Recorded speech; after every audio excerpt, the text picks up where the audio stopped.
Good evening. I'm Alex Tremaine. I'm an old man that builds Gundam. Welcome to the Saturday night stream. I hope you've all had a lovely weekend so far. Here in the UK, it is bank holiday weekend, so I do not have to be in work on Monday. So we will see how things go for this evening, but we may run a touch later than usual. I am the Unicorn. How you doing? Welcome to the stream. It's been a Gundam-y afternoon this afternoon with shitty stream and then on to this, but welcome. Today on Thursday we finished the at some point I might try and get that display to sort of be a little, move my head the right way, be a little bit more, visible. Take some photos and build it into the stream background. I'm not sure. Oh, Shitty, thanks for the host. Really appreciate it. So we got up there so this is the perfect grade Strike Rouge.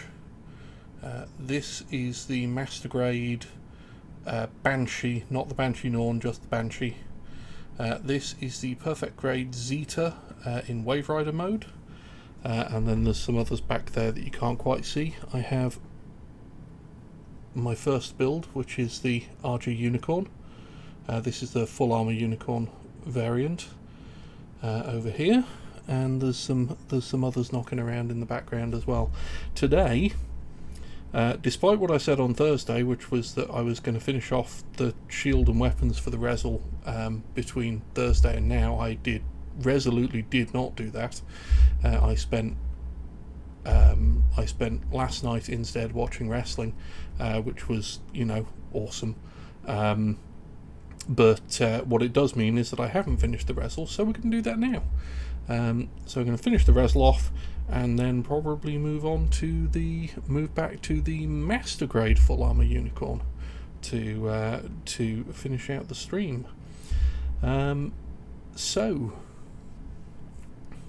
Yeah, sure. So, ReZEL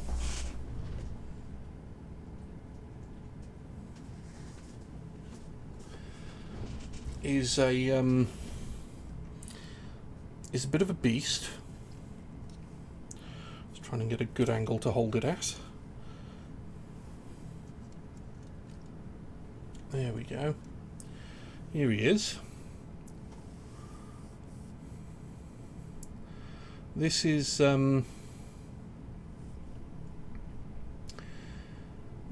the, I want to say, the B configuration of the backpack. There is a complete other configuration of the backpack for this kit.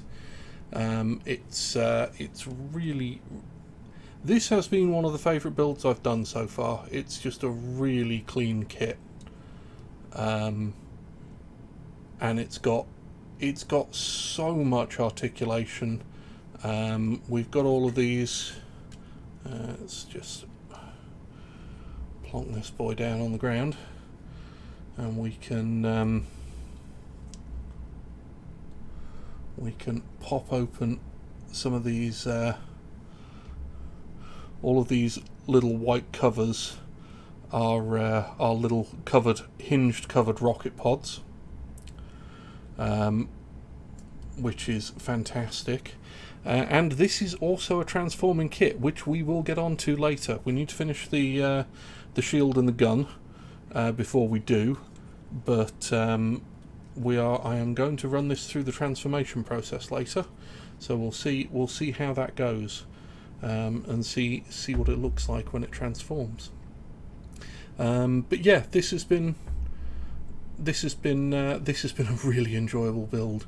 I wasn't intending to build this on stream. I picked this up to be an off-stream build because I was building the Master Grade Full Armor Unicorn. I was building the Master Grade Full Armor Unicorn as a stream build, and I have through partially through poor impulse control and partially through the extreme wonderfulness of my wife, ended up with 3 perfect grades in my backlog. I had one already, which was saved up to go to be to stream building after the Full Armor Unicorn was finished. But I've been keeping my eye out. I wanted a perfect grade unicorn. I love the unicorn. I just think it's a great model. It's a great look, and I wanted a perfect grade unicorn. And I found one in the States, and I tried to order it after payday a couple of months ago. And it was the shipping was going to be almost half the price of the model, and I was like, nah. But there was somewhere in the UK that was selling. They had the perfect grade Banshee Norn, and they had the lighting kit. So I was like, okay, well, it's not a unicorn, but it's a unicorn, and I like the Banshee Norn. I'll grab that. And then 2 days later, they restocked on the regular unicorn. And a few days after that, I got a knock on the door out of the blue, and it turned out that my lovely wife had grabbed the regular unicorn for me. So this payday, I picked up the second lighting kit for the unicorns, and I've been trying to rush through this ReZEL build in order to get started on one of the unicorn kits, because I really want to build one of them. They look fantastic. And as I say, I've also got the Perfect Grey Strike Freedom to build, which was what was intended to be next on stream, and I think it probably still will be the next build after the Master Grade Full Armor Unicorn. I don't want this to be a Unicorns only stream, but I'm going to build. I think what's going to happen is I'm going to build probably I will build either the Perfect Grade Unicorn or the Banshee Norn off stream, and then I will build the other one on stream after we've done the Strike Freedom Gundam. So no shortage of stuff to be getting on with, but it does mean I've got to finish this ReZEL first. And it turned out to be a lot more than I expected in the best way possible. It's fantastic, but there's so much to it. And it's a really nice kit as well. It's one of the best, highest quality moulding, very little flash, everything just fits perfectly. It's just very clean, love it. Would recommend this kit to anybody. Really hope they make a perfect grade of this at some point. If they do that, then it'll just be snap by. But let's get started. I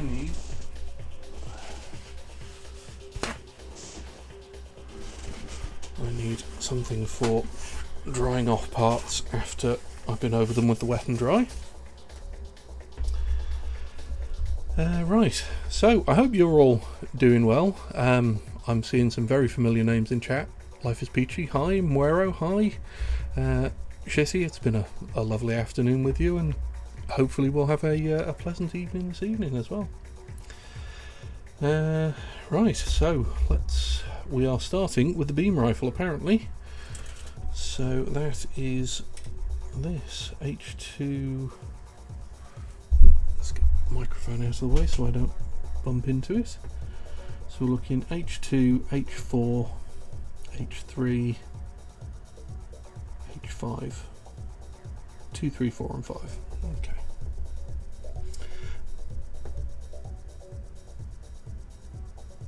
So yes, instead of finishing this off last night, I was catching up on some wrestling. Managed to get through 3 Stardom shows. I am now, next show is the first show of March, which is also their biggest show ever, the Nippon Budokan show. I am really looking forward to watching that. Going to watch that at some point over this holiday weekend. And that means I'm only 2 months behind and about 14-15 shows behind, which is certainly better than I have been recently. So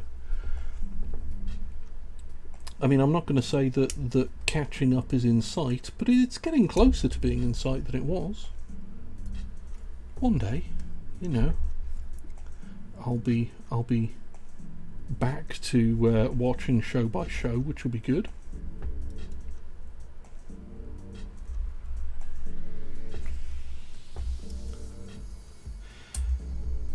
You see, the problem with Stardom is they just keep putting out shows. They just don't stop wrestling.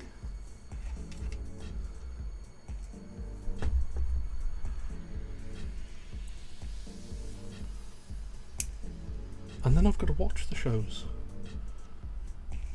And a lot of them are, you know, I mean, we watched 3 shows last night. That was two 2.5-hour long shows and a 2-hour show. Finished work early, just got straight into it and watched the whole evening. That was nice, you know.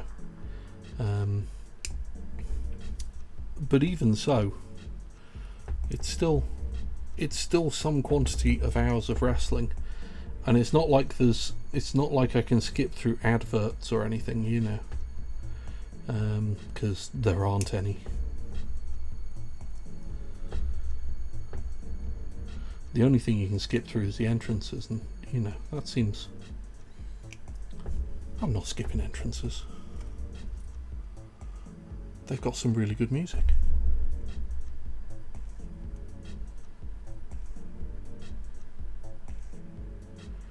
I'll tell you what, if copyrighted music were permitted on stream, then certainly some of what would be on stream would definitely be wrestling entrance music. Admittedly, there would also be a whole bunch of dodgy 90s goth music, but you know.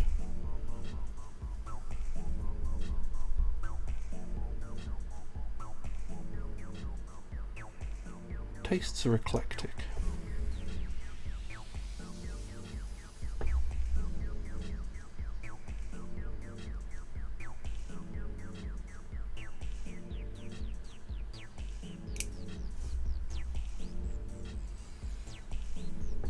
Either way, it has been a rather pleasant start to the weekend.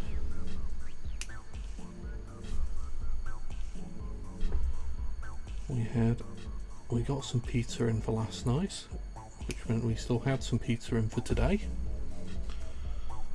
So I am fueled by carbohydrate and pepperoni, which is, you know, largely good. Yeah, long weekend is good.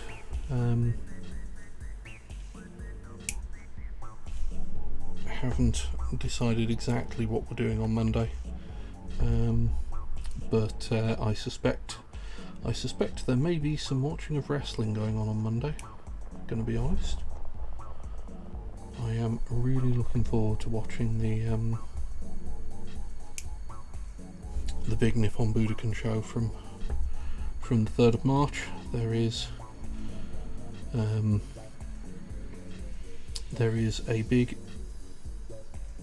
the main event of that show is a big deal. It's a hair versus hair match. Loser shaves their head, and it's I am spoiled on the outcome, but by all accounts it's one hell of a match. The participants really go for it.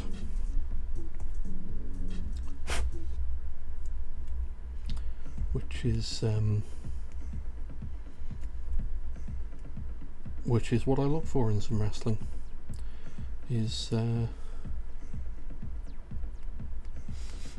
No, it absolutely doesn't wear. I long ago stopped worrying about too much about spoilers. I mean, don't get me wrong, it's nice. It's nice watching a match unspoiled, but it doesn't bother me if I'm spoiled on a match, because this discussion was going on earlier today about wrestling being fake and or predetermined, and it is certainly predetermined. Wrestling is the outcome of the match is decided before the match starts. The wrestlers know who's winning going in. We don't. But in an awful lot of cases, if you've been watching wrestling for even a little bit of time, it's normally fairly easy, particularly for big matches like this, important matches. The story will have been told in the lead up to the match, and it's often very, very clear who's going to win the match, because it will make sense story-wise for one person to win, and it won't make sense story-wise for the other person to win. And that was very much the case with this match. It would not have made sense for this match to go any way other than the way it went. So being spoiled on it was no surprise and no disappointment. It's still going to be a hell of a spectacle to watch, which is what I want. I want it to tell a good story, and I want the wrestlers to get me invested. And in the run up to the match, they got me invested, and they will get me. I'm certain that I will be invested during the match, which is all I need. And then I can get on to watching all of the rest of the shows from March, and then all of the shows from April.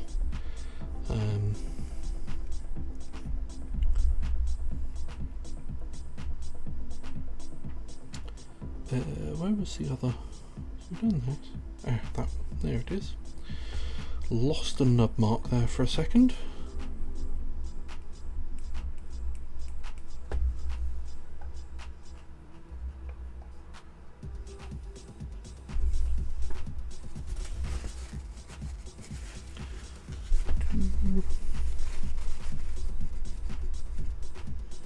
Yeah, that's good.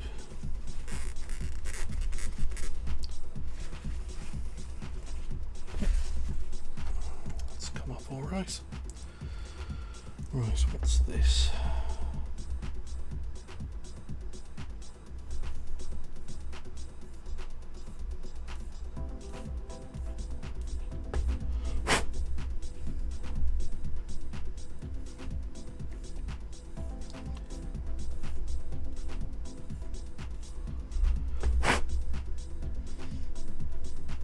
You know, and oftentimes in wrestling, the objective of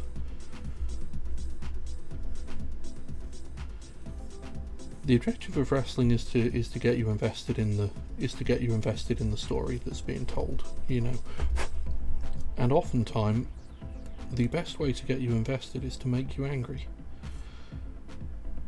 that the person that you are rooting for has been so cruelly defeated by a horrible wrestler that you are not rooting for, and has been treated poorly, and that gets you behind the wrestler, and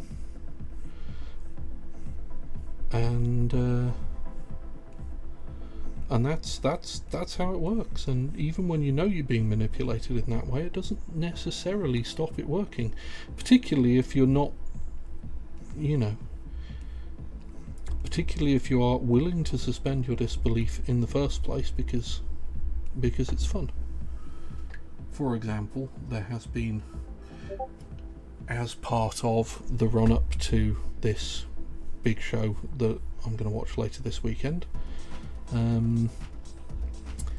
there has been a newer wrestler to the promotion, fairly inexperienced, has taken part in a 7-match trial series, where on consecutive shows she's had a singles match against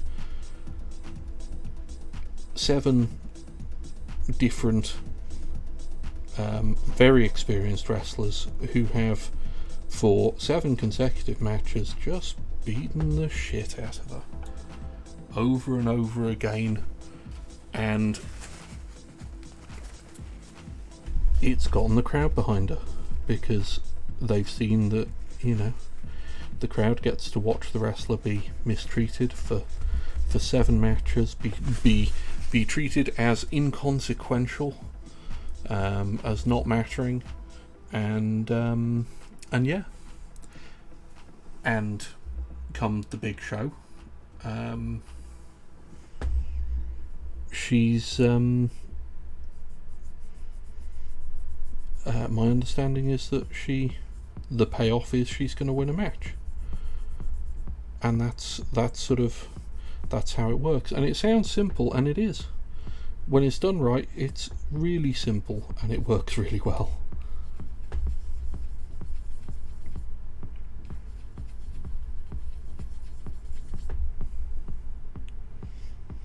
It's not her first 7 matches. She's been around there a little while. I mean, you say it's shitty that she's going to lose her first 7 matches. The rookies, I mean, this wrestler is not classed as, not officially classed as a rookie. The rookies will lose every match they're in for, certainly in Japanese promotions, they will just lose every match they're in for, you know, a year and a half before they're allowed to win a match. And it's the same long-term booking. The crowd knows for Japanese promotions that's how it works, you know. And it means that the first ever win that a rookie gets in one of these promotions is a big deal.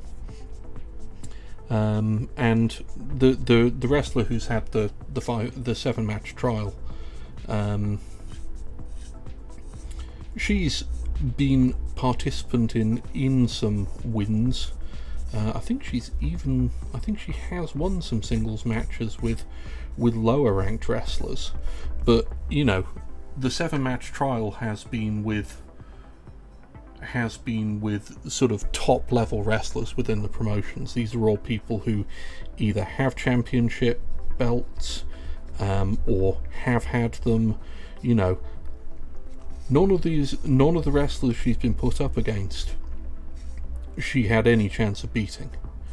Sort of in universe, there was no way she was winning any of these matches.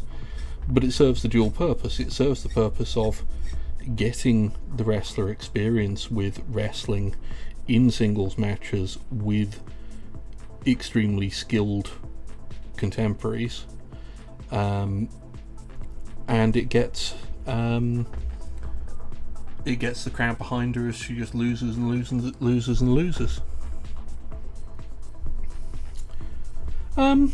Kind of. I mean, she's not. The wrestlers, Sayaka Unagi, she's not a jobber, but she's a low carder at the moment. She's sort of the bottom of the mid card. But yeah, this gets her a bunch of experience against very experienced wrestlers, and it's surprising just how much having singles matches against good wrestlers will improve a wrestler's performance. And by all accounts, it has worked. And just sort of, I have now seen all of the 7-match trials, and it has worked. In both ways, she's improved visibly every match, and the crowd has got more and more behind her as the matches have gone on.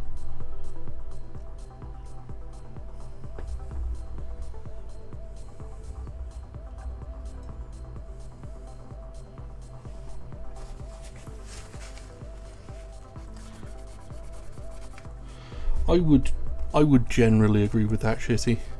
It's I mean, this has been, I mean, you're sort of more familiar with New Japan. This has been more akin to a young lion having a 7-match trial that leads up to their first win, if that makes sense, than anything else. That's certainly how it's felt to me anyway. And you know, that narrative works.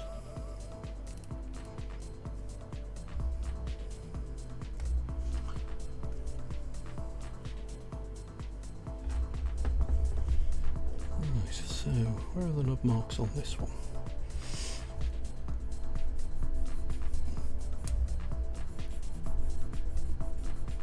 In the same way that the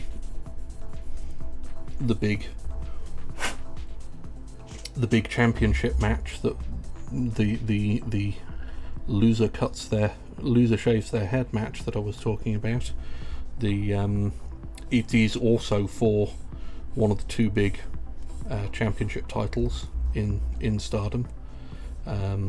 The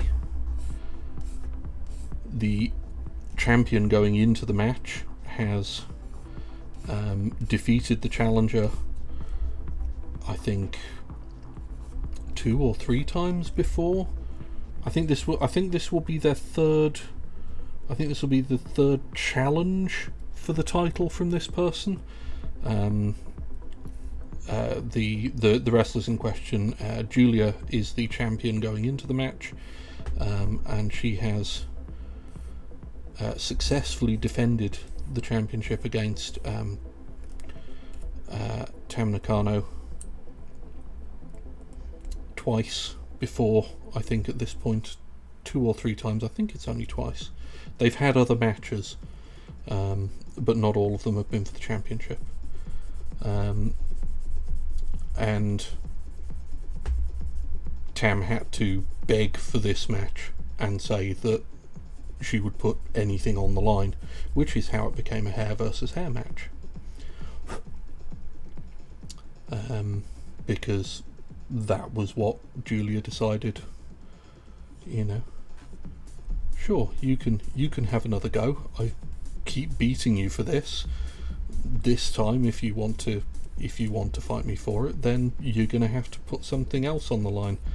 So if you lose again, you have to cut your hair off. And again, that gets the crowd behind the challenger.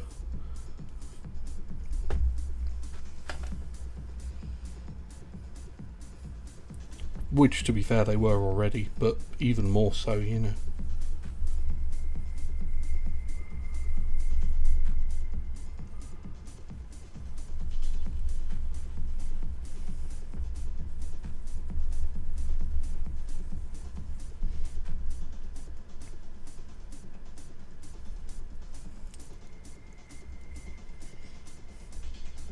Yes, whoever loses has to shave their head.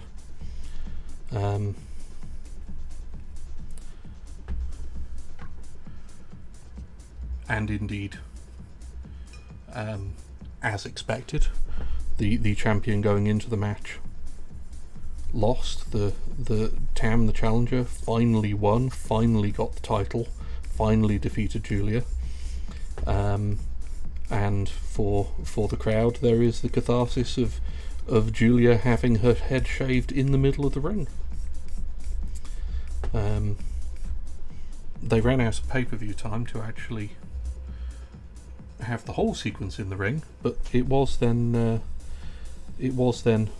completed outside, and you know, they picked well, because Tam got to win and Julia shaved her head and ended up looking like a fucking badass.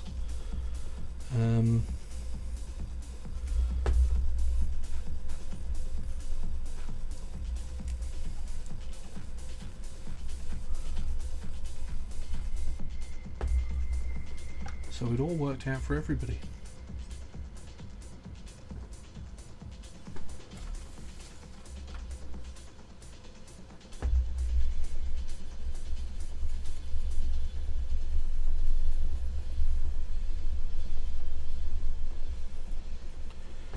I mean, stipulation matches like that are not enormously common.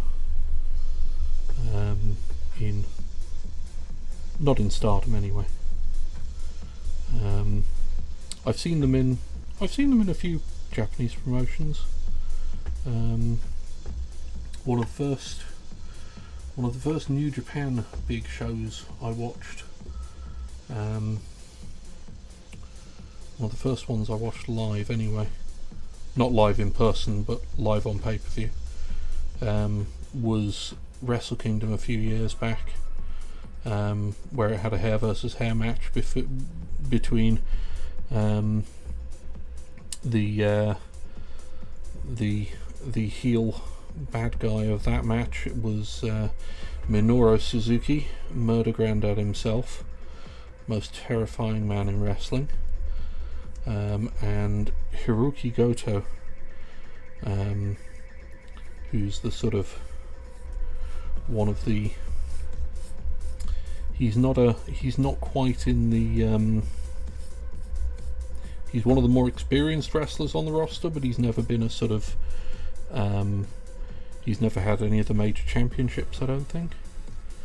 But they had a big feud going on, and it culminated in a hair versus hair match. And again, Suzuki sat down and shaved his own head in the ring, and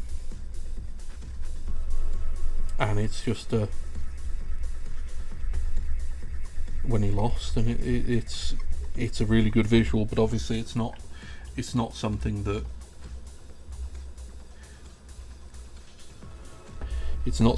companies are keen to overuse, because it needs to have an impact when it is used.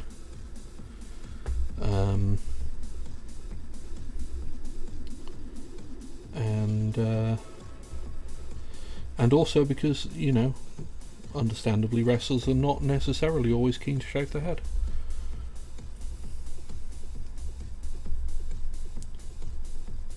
and I get that. Now I saw a nub mark that I'd missed. Where was it? Where had I missed it? I know I saw one. There it is.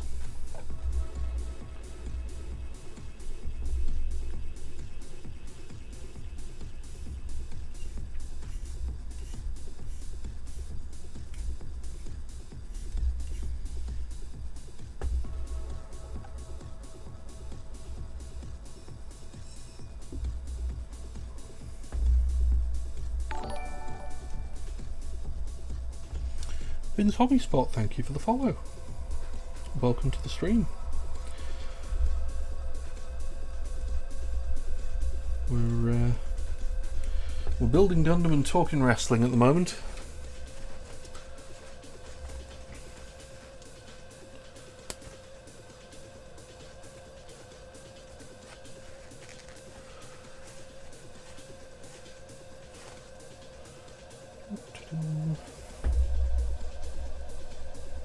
Yep, that's all cleaned up okay.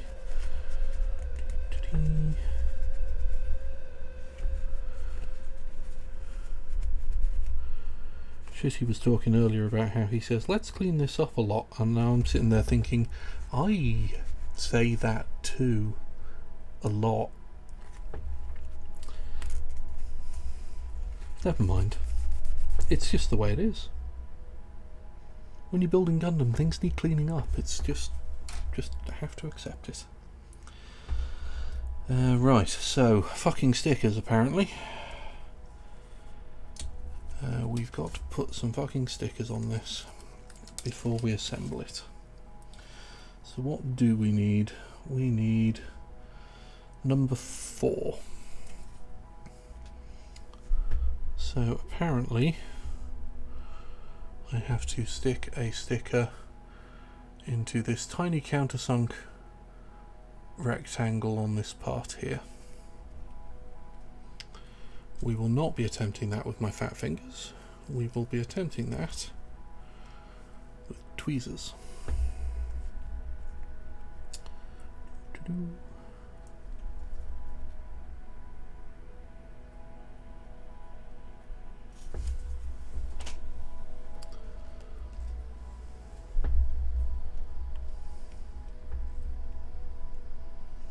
So let's see if we can get this right.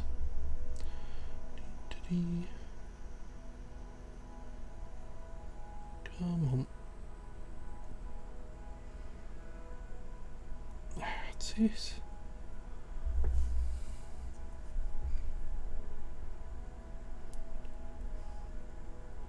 I mean, I hate stickers. I hate decals just in general.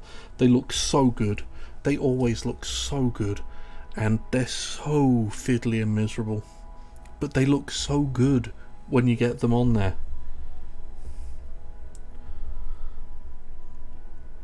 But they are easily my least favourite part of the process.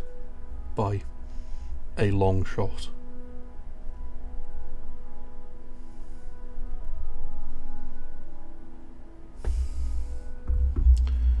Have I... No, that's not gonna...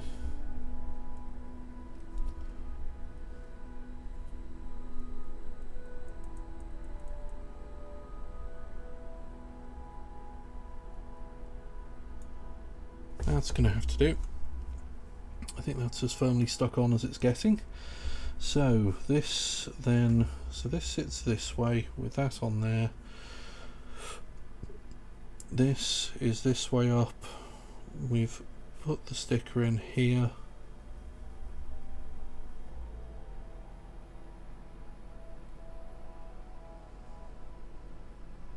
That's correct. It's going in this way round into here, apparently.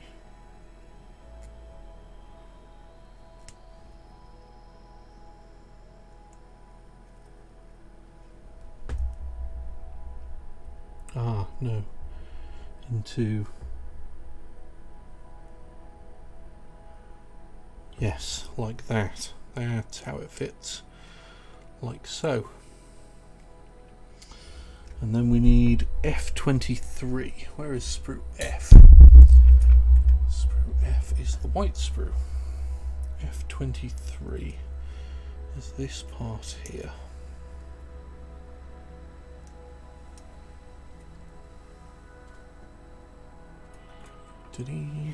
So, what have we got going on here? We have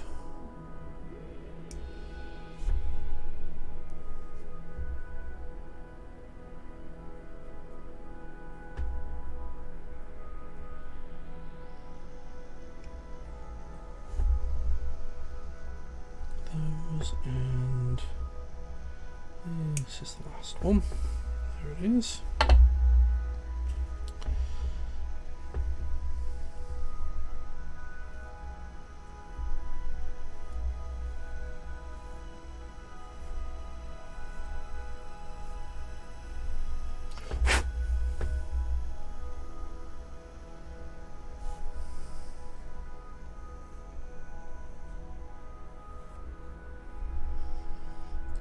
So that's one cleaned. We've got another one here. That curve is making it a little bit more difficult to get at, but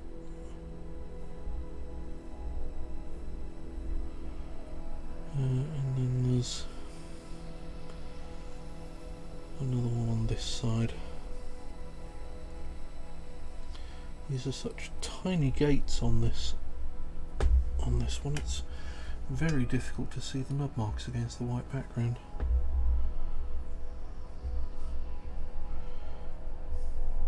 I mean, thankfully white is always the most forgiving of surfaces.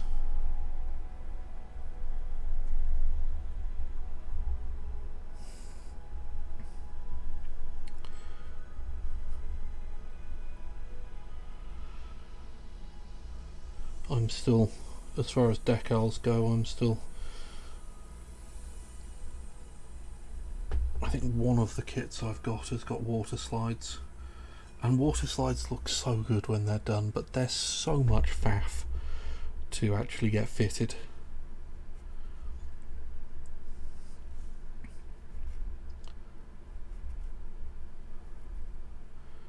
But you don't get metallic water slides. Or at least I don't think you do. I think metallic stuff still has to be stickers of some form or other.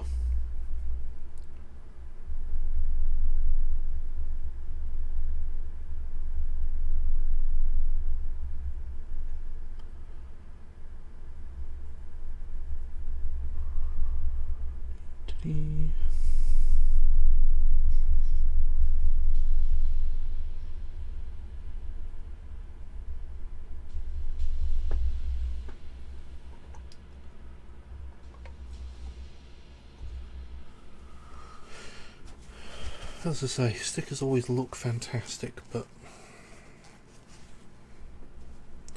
they drive me up the wall.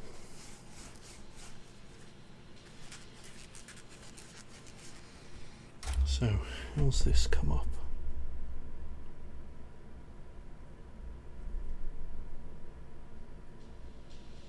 That has come up okay. So what is this doing? This is going into here, like so. And then that's everything, I think.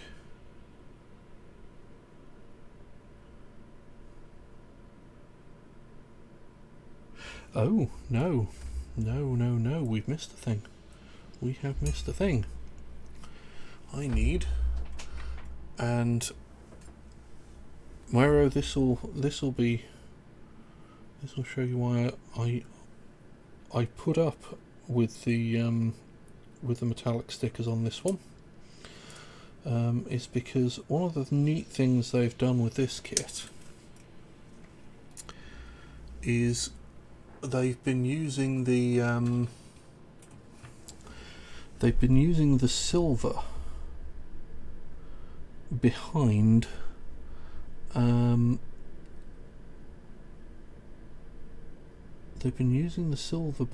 this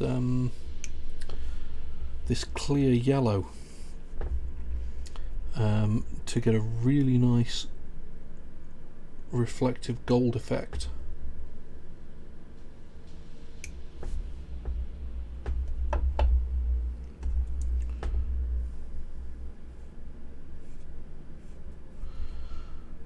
Don't take too much off this because it's a friction fit. So this is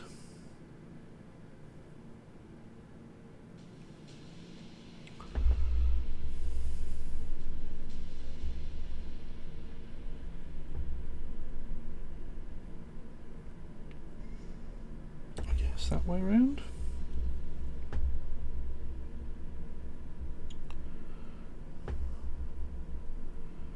Into here. Oh, come on, go back in.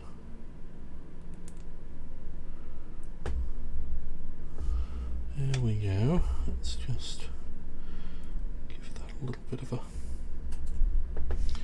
push. So it gives you this really nice reflective, it's just sort of effectively a reflector behind the coloured lens, and actually it's, for how simple an idea it is, it's been a startlingly effective way of doing things. So this now all goes together like so.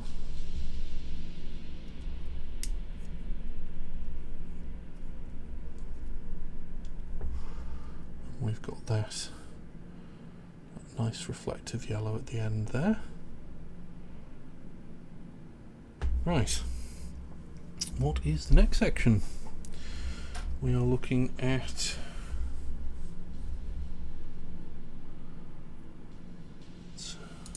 something a little bit less in. We are looking at H1, which is this part here.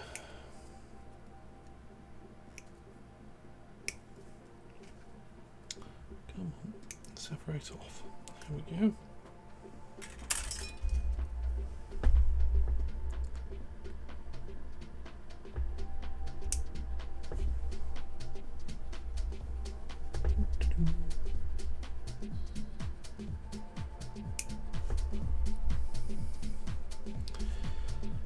Some nice flat surfaces to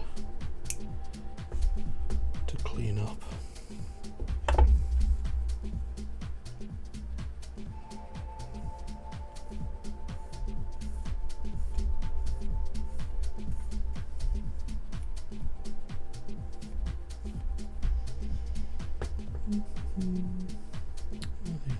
There they are.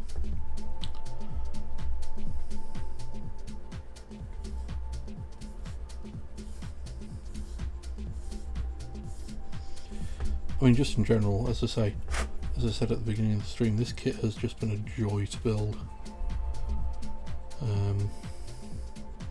And I just picked it up because I was finding I was wanting to build a kit. Guilo X, thank you for the raid. Welcome to the stream. I'm Alex Tremaine. I'm an old man that builds Gundam. I stream Thursdays and Saturdays, starting 7 o'clock in general UK time. I've been at Panda Plays, thank you for the follow. I've been most recently trying to finish this this master grade ReZEL. Let me get this monster over here. It's going pretty well. This is going to be, I'm going to be finishing this off this stream. Young Cool Cat, thank you for the follow.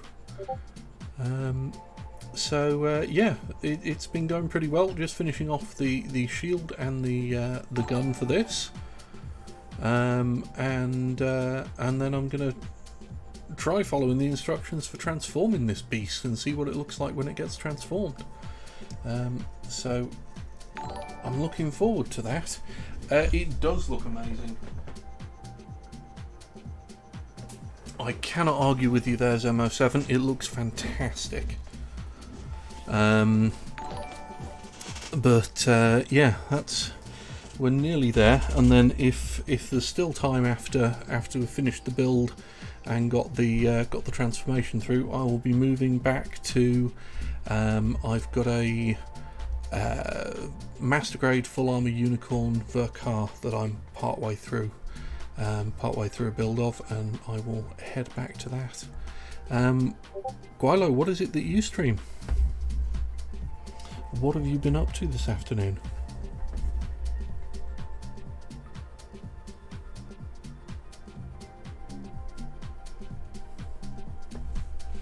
Ooh, the Expo clear, nice. I appreciate the looks of the clear models. I'm not sure they're entirely my jam, but they do look good.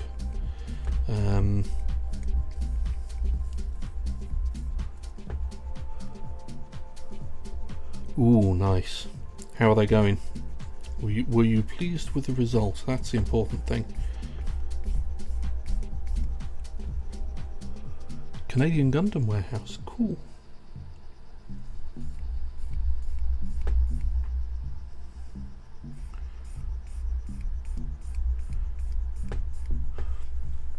I mean, that just sounds like a dangerous place to be. It seems like a place where you would go into a warehouse as a human with money, and you would come out of the warehouse as a pauper with nothing but plastic.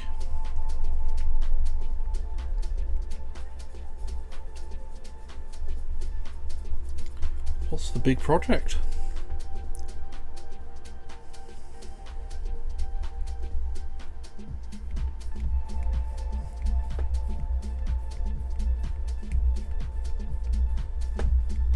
Ah, well, it's important to keep secrets. Are you able to tell people when the secret will be revealed?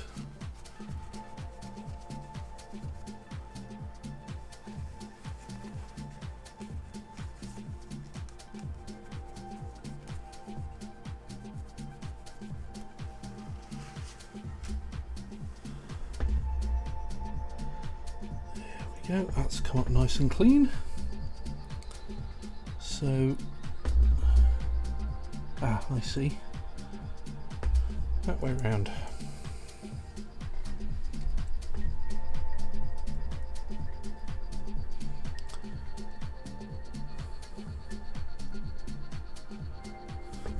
Yes, I saw the notification for the Summer Squad build. Reveal on Canada Day. Great. Yes, Life is Peachy. I'm not surprised you're starving. Go eat your food. The Gelgoog. I am not familiar with the Gelgoog. Let's have a look at what one of those is. My Gundam knowledge is not great. I am learning.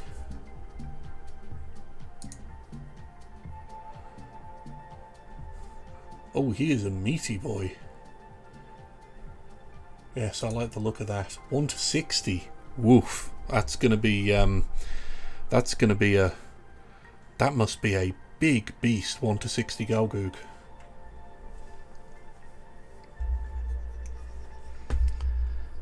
So we need H6 and H7. Oh, I see. Okay.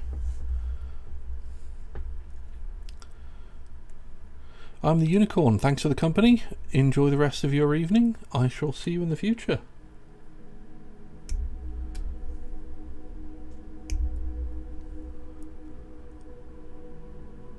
You have to glue everything. Oof. Oh, one of the big bonuses of Gunpla for me is that I do not have to glue anything. I only got into sort of Gunpla just after Christmas. Well, properly just after Christmas.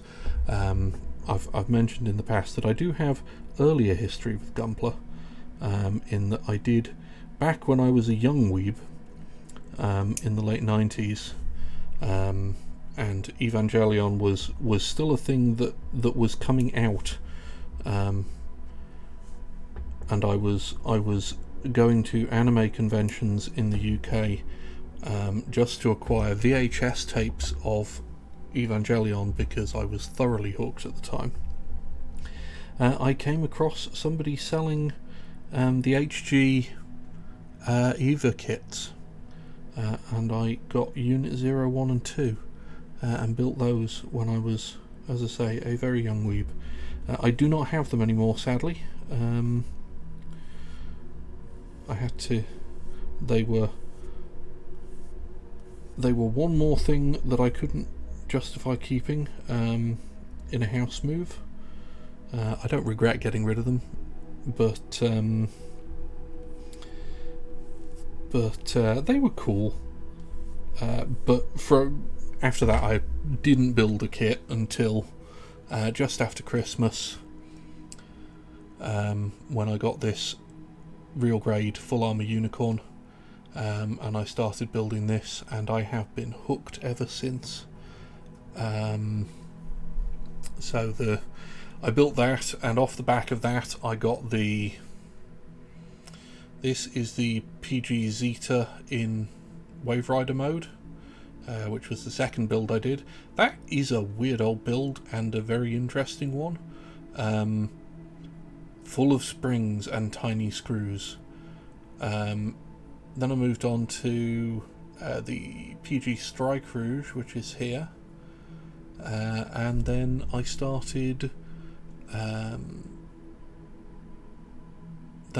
streaming with the real grade new Gundam, which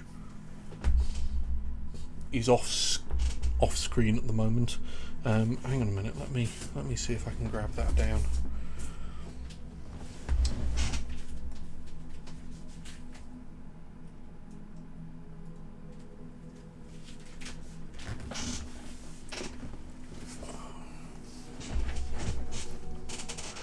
The PG Zeta just, I find it looks really good, particularly in, I mean, it looks good in both forms.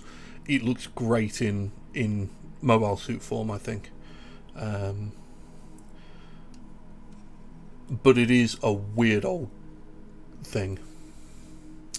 So, this is the real grade new Gundam. I picked up the heavy weapon system expansion for it, which is why it looks a bit more beefy, with the rocket pods on the torso and things, because it was a bit unbalanced with all 6 of the units on one side. As it goes in the instructions, I split them in half just to keep it even. But this kit was great. This is another one I would recommend to anybody. It looks fantastic. It was great to build. I believe there is a version now that comes with the HWS expansion kit included, and I would recommend that to anybody. It's fantastic. It comes with a big old gun. Yeah, I've been tempted by the Hainu. The Hainu looks really nice, but I currently have enough in my backlog to not be able to justify picking up a Hainu right now. In the future, perhaps. This. There we go. Put that down somewhere. There's an I haven't seen the HWS for the Hainu. That's that'll be catnip for me. I love the beefy gun. It's why I like the Zeta. It's just so beefy, big old armor on the legs and everything. Great looking thing.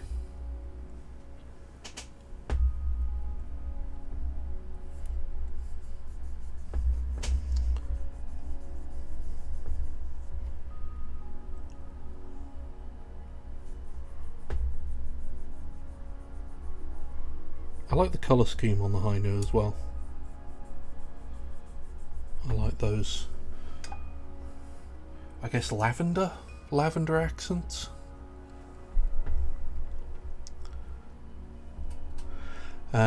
Unfortunately, I think 10 PM Eastern is going to be the middle of the night for me. If I am awake, I shall check in. But thank you for the visit, and yeah, enjoy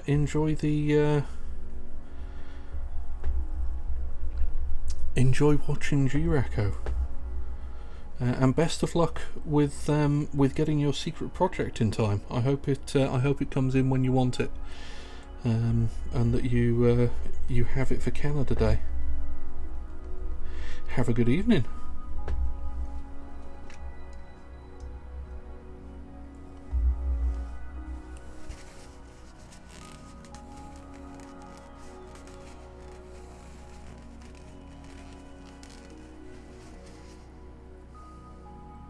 Right. This part. Always nice to meet new people.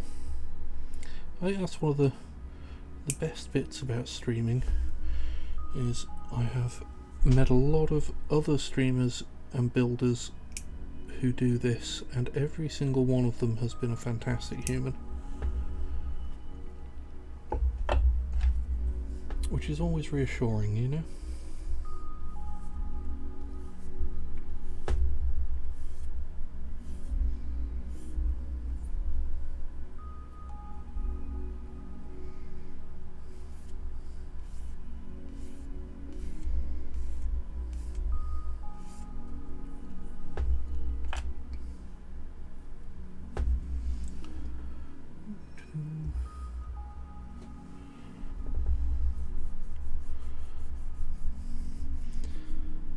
Currently trying not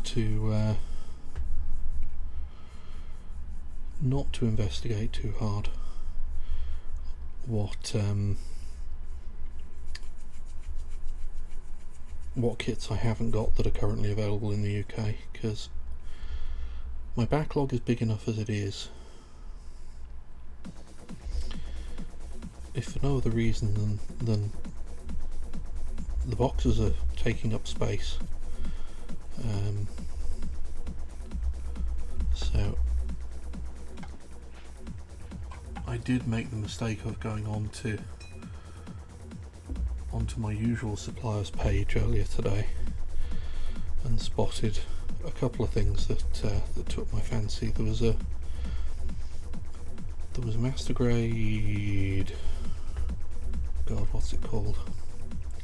Begins with a K, can't remember the name. I will check in a moment,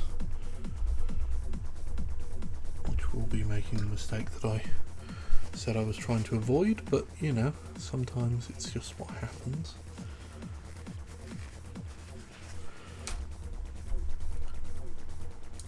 I'm trying to keep my plastic crack habit down to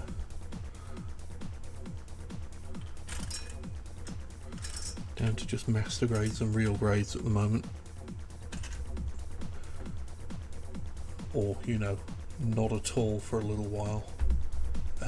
So I think it was it this? Yeah, master grade Kyrios, who has enormous fucking great blades on his knee, and is another one that transforms into an aeroplane, which I like the look of.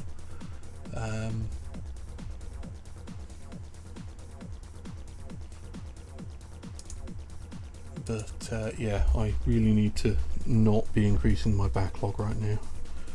So let's have a look at this. How does this go together? This just clips on. Oh no, let's put this the right way round rather than the wrong way round. That's more like it. So we have this, and then this goes in that way, and then clips in place like so. There we go. I assume that is supposed to be an ammunition magazine.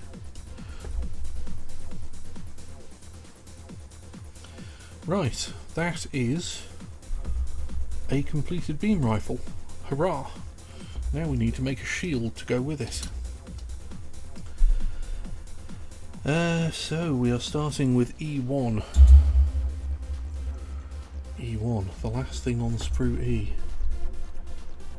There were only two things on sprue E in the first place, and I can't remember what the second one was, but E1.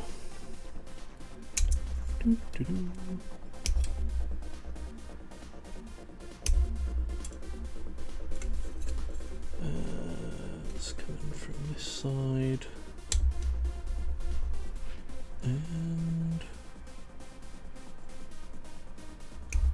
this one. Right, that is a dead sprue. Put that to one side to get rid of.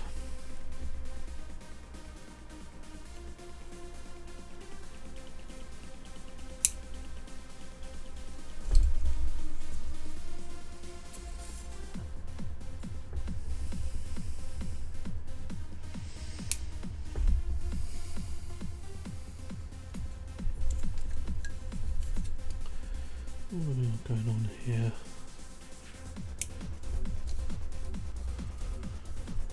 There we go.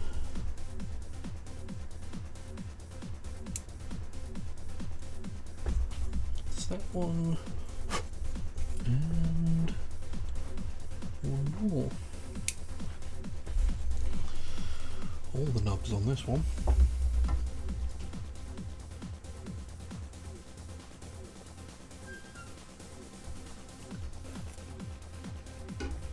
Do a bit of rehydration. So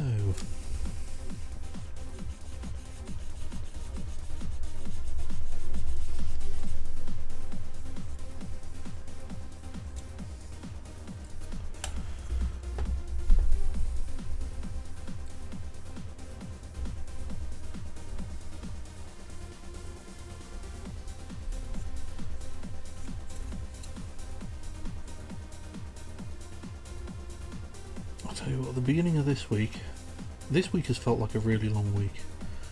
Monday, I had completely forgotten that the weekend coming up was going to be a long weekend for those of us here in the UK. So I had a joyful realisation that I was getting a 3-day weekend and then a 4-day week straight after, which was wonderful, if it weren't for the fact that then the week just dragged really badly after that, because just wanted the week to be over, even more than normal. But it was, you know, outside of the whole having to go to work thing, it was a reasonably good week. Had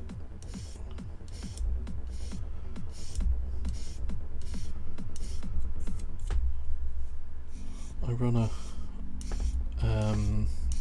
a tabletop role-playing game on Wednesdays, which we came to. This was a break between campaigns, as it were, and doing a bit of upkeep and letting everybody level their characters up a little bit and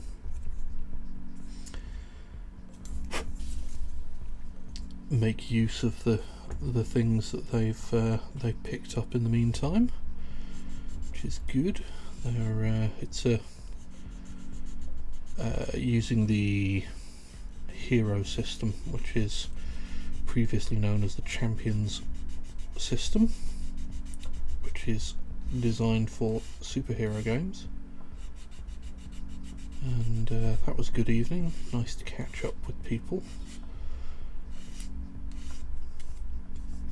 And then Thursday was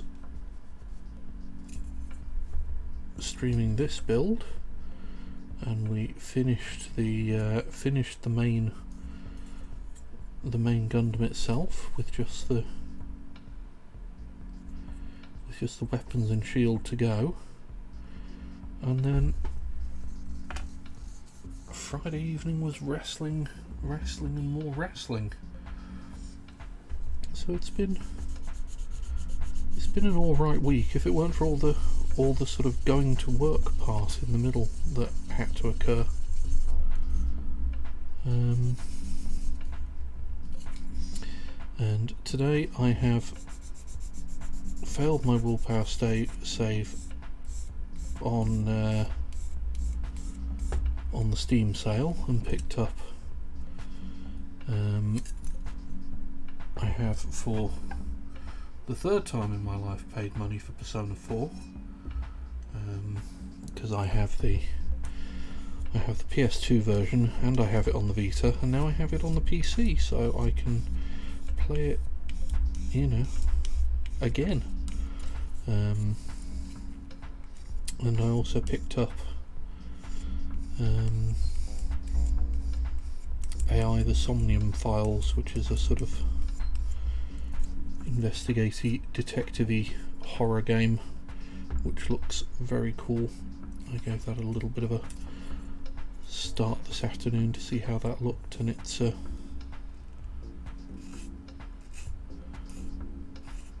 looks rather good. It's got a bit of a sort of, I don't know,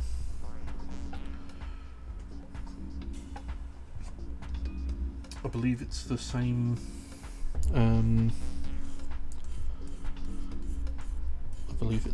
developers I think as the Nonary games, the Zero Escape series, which I enjoyed in the past, so sort of puzzly and horror-ish, which is always a good combination.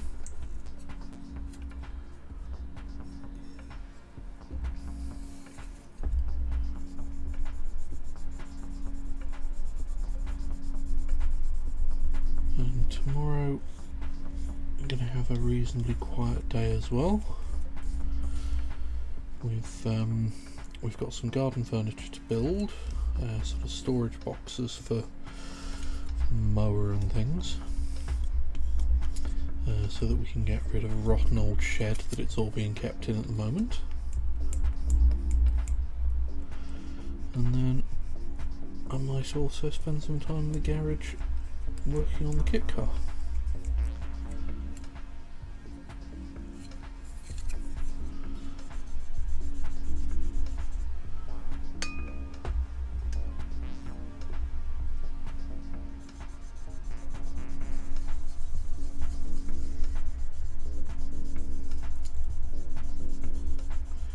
Haven't decided what I'm doing Sunday evening yet. Normally I would be playing in a tabletop role-playing game, a Blades in the Dark campaign that a friend of mine is running, but he's not around this week, so I have Sunday evening free, and I may just end up watching some wrestling on Sunday evening, may just continue with the wrestling. Yeah, I have indeed been doing tabletop through Discord and Roll20. I'm actually in. So I run a hero game, the old Champions system. And we use Discord for voice, and we use Roll20 for the for tabletop and dice rolling and things for that. And I'm playing in Blades of the Dark, and again, same thing for that. Discord and Roll20, and then I'm in every other week on a Monday. Which, thinking about it, is actually on this Monday. I'm in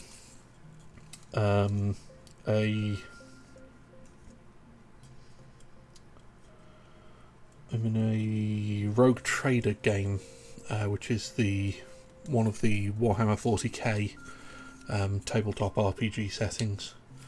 And for that we use Google Meet, previously Hangouts, and we don't bother with a virtual tabletop for that. We just do it all without.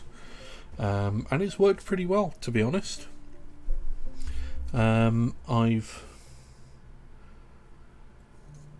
Right, so we need G11 and G17. G, what have I done with Sprue G? Are you Sprue G? No, you're not.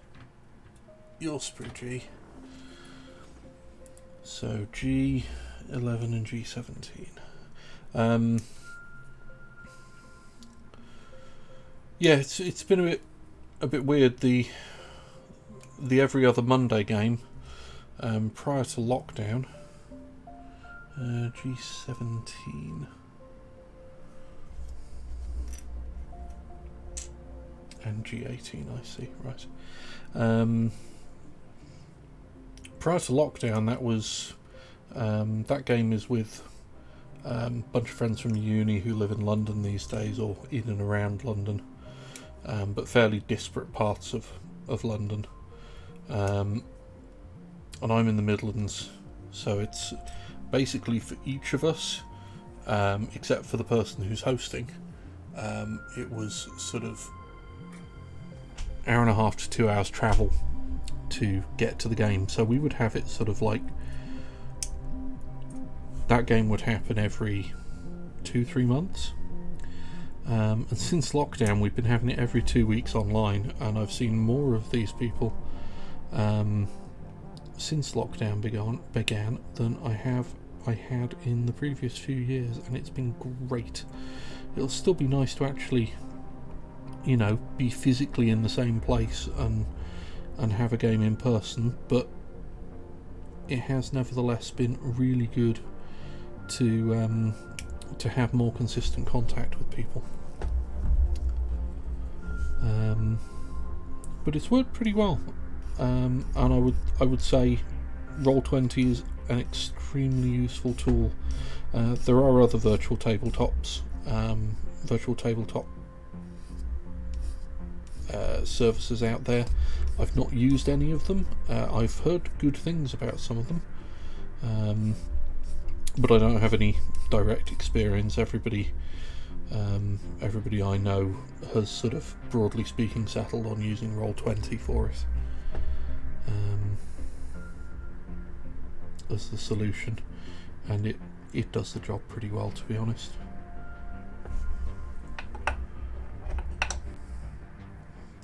I had yeah, you know what, those don't need cleaning up, that does. I had been going to run had initially been going to try and run a Traveller game, Traveller 5th edition, but one of the players sort of pulled out of that game temporarily, so it's been on hold for a little while, which was how the Champions game started, the Champions Hero system game using Hero 5th edition. It was supposed to be just a sort of stopgap for that, in place of Traveller until we could do Traveller, but it's turned out we've just kept playing it and it's been really good fun. So I've been really glad of the social contact of the role-playing games, doing them online. It's worked out really well, and as I say, I've seen more of some people than I would have done otherwise, which has also been really nice.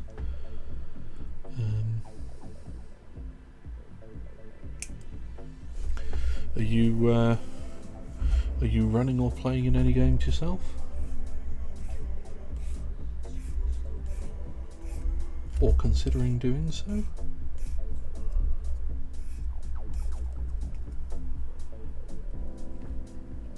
Oh, I would agree. It's absolutely better to be able to sit around and do it physically with people. But I'll take what I can get, basically.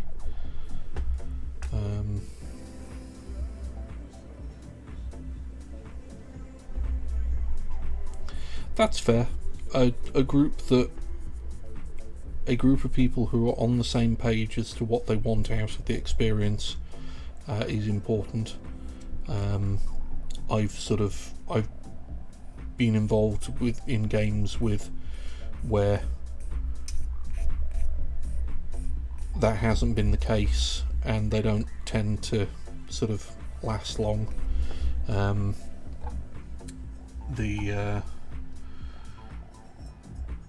people I roleplay with, I have been role-playing with for 20 years at this point, so I am fairly confident that we're all on the same page as to what we're looking for in a gaming experience, which is always helpful. But that's a thing that can be. There are resources out there for sort of matching people with gaming groups and the like, who are like-minded, as I understand it.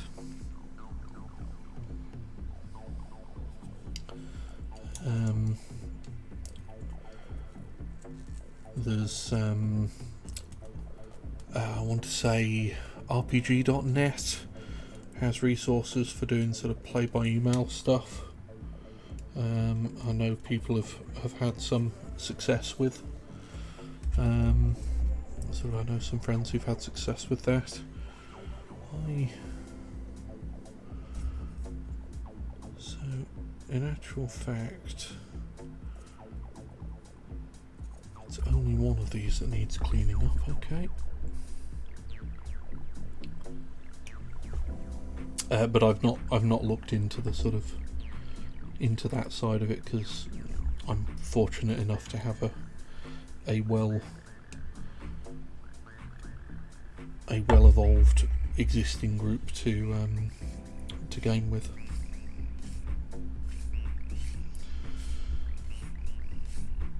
As I say, for the group from the group down in London, I am certain that as soon as we're able to do so, we will reconvene for an in-person game. But equally, I'm certain that we're going to be carrying on doing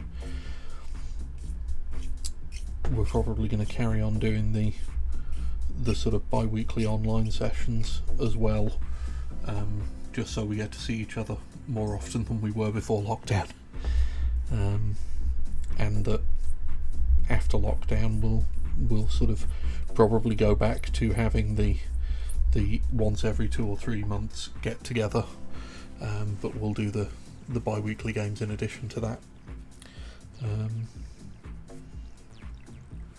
because I think we've all found it really nice to keep up with each other more than we did.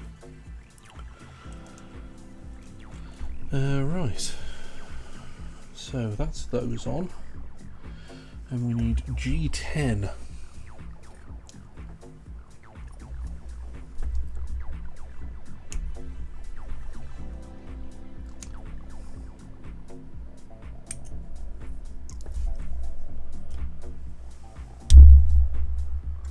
I was fortunate playgroup wise in that when I went to university there was a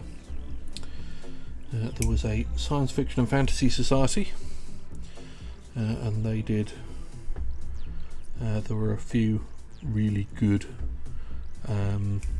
GMs in that group who were willing to take newbies in hand and take them through some first games and get them into tabletop role playing. The first thing I ever played was Cyberpunk 2020, back in the days where 2020 seemed like, well, from my perspective at that point, 2020 was more than a lifetime in the future still.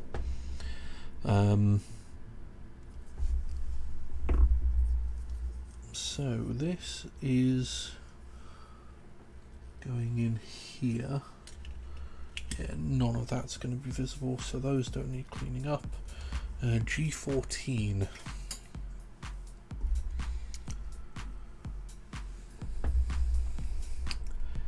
Yeah, MTG was it's weird. I sort of missed out on MTG in university, which is a shame because that was when all the really expensive cards were printed. I had a lot of friends who were playing Magic the Gathering, but I fell in with the role playing bods. I mean, I knew and was friends with quite a few people who played Magic, but I didn't really play it myself. At that point, I'd discovered role playing, and I was sinking all of my minimal spare cash at the time into role playing source books and comics, which I'd also started to properly get into at university. And yeah, so I had a sort of tangential knowledge of Magic, but I only really got into Magic the Gathering 2016. And I've been sort of playing that ever since, really. I haven't played as much of it until recently, until Arena came to mobile. I haven't been playing as much of Magic as I had before lockdown. I mean, before lockdown, I was going to Magic Fests and playing in GPs. I played in a main event. Lost horribly, you know. Didn't get very far at all, but it was great fun. And sort of we were booked and had hotels and everything booked for Magic Fest Liverpool last year, until it was all cancelled, you know.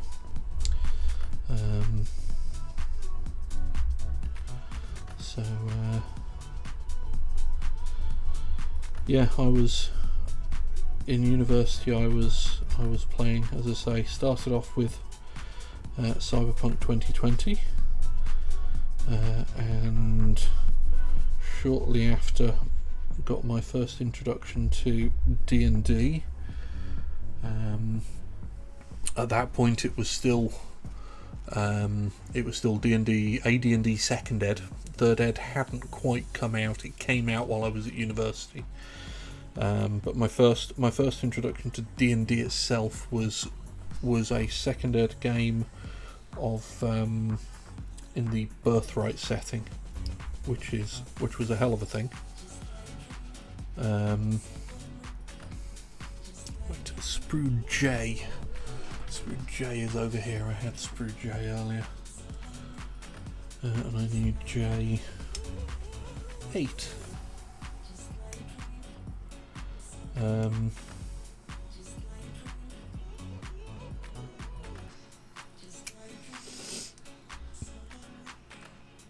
And I played sort of D&D has been,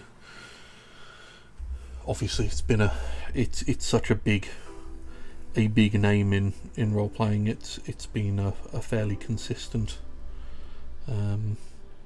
Actually, you know what? I tell a lie. D&D wasn't the second game I played. Second system I played.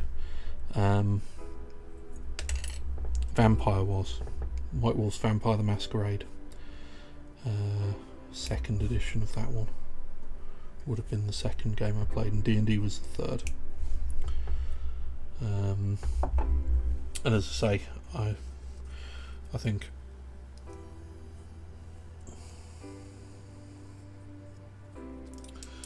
so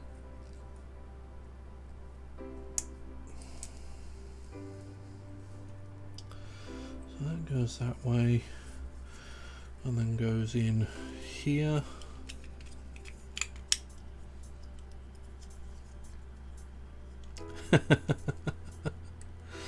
Yes, I remember being a shit student. I was playing video games as well, but video games were... I didn't have a console when I was a student, so I was playing on a PC. I had like a 386. I think I went to university with. No, that can't be right. No, I had an early Pentium of some variety when I went to university, and G12 and 13 and F6 and 7 through G.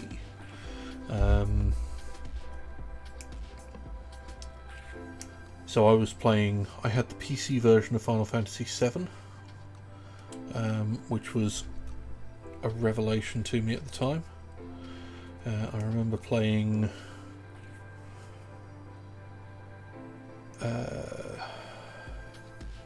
Dark Forces, Star Wars first-person shooter, and Dark Forces 2 Jedi Knight.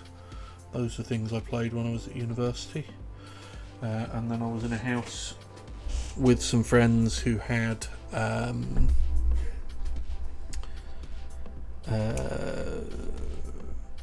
we played lots of Counter-Strike back when it was still a back when it was a mod for Half-Life 2, for Half-Life rather. I played Half-Life. I played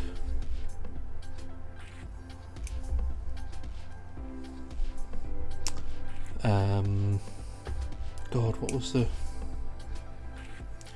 Played all of the sort of Baldur's Gate and Planescape Torment, Baldur's Gate 2, all of those I ended up playing when I was at university as well.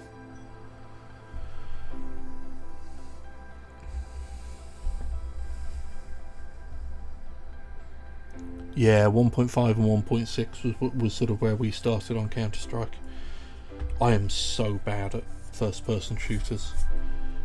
I got murdered by my housemates repeatedly, but it was great fun.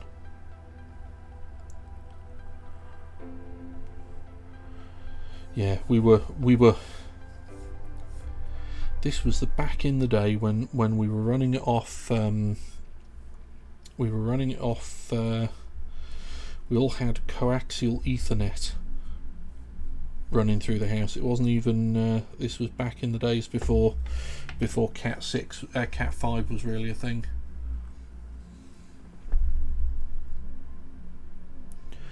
I'm certainly interested, Shitty, but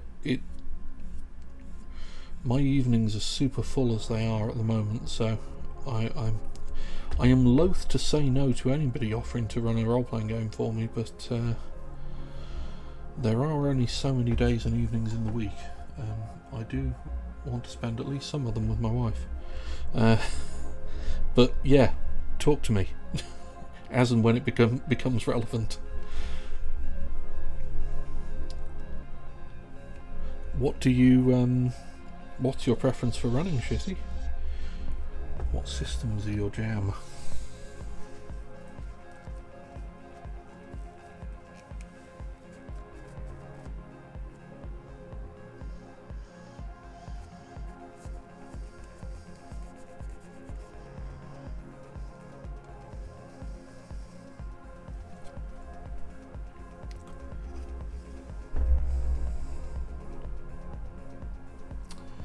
So how does this work?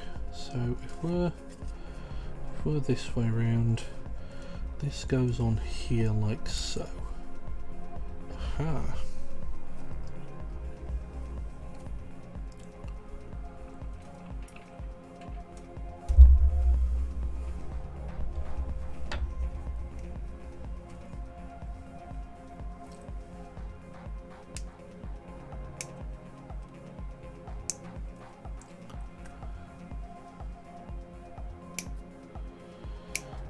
I currently have sort of in the week I have every other Monday and I have every Tuesday and every other Monday free. It's why I moved the Tuesday stream to Saturday. Is because I just, with streaming Tuesdays and Thursdays and then running a game on Wednesdays, I was finding that I was just, and every other week having a game on Mondays, some weeks I was just flat out 4 days until Friday, and it was just not sustainable. So now I have at least Tuesday, and every other week I have Monday as well, and Friday in the week that's free. And that is definitely working better for me.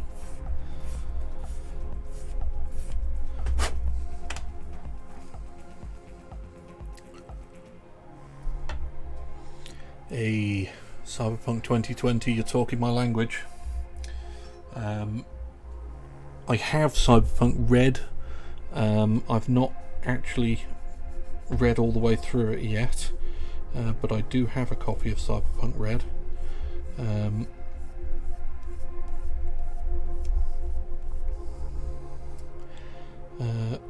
I've played D&D 5th Ed, and it's fine, but you know, if I were going to run D&D, it'd be 3rd or 3.5.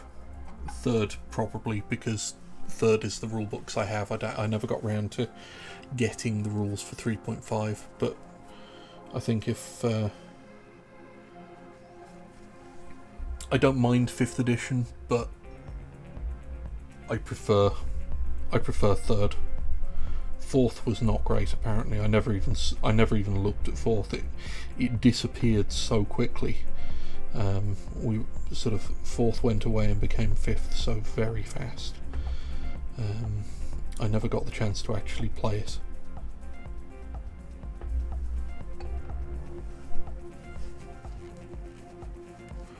But my preference, sort of setting wise, leans more towards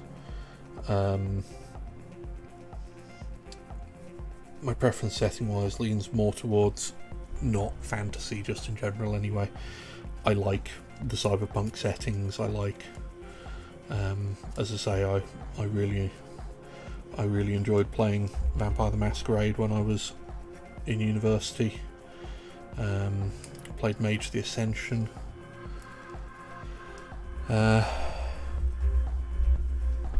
not familiar with Infinity, the Modifius system.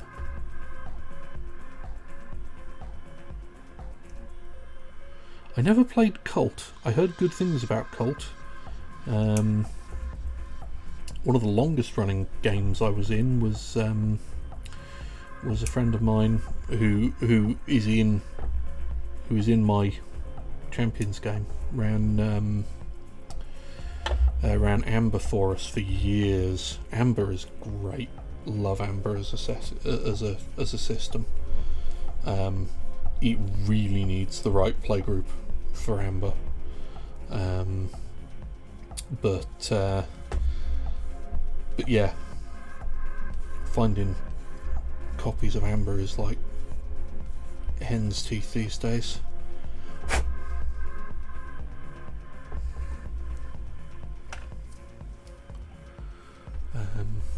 But I still have masses of World of Darkness stuff lying around the place. Hey, if you want some proper weeb shit, I have a copy of the officially licensed Bubblegum Crisis role-playing game using the Fusion system.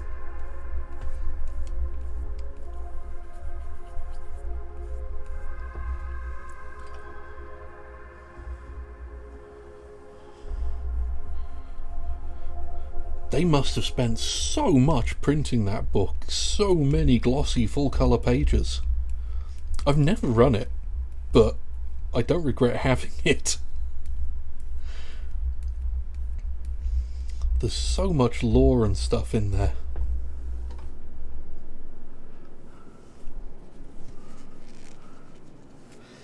Oh, yeah, I mean, no doubt about it. He is indeed a massive weeb. Ooh, okay.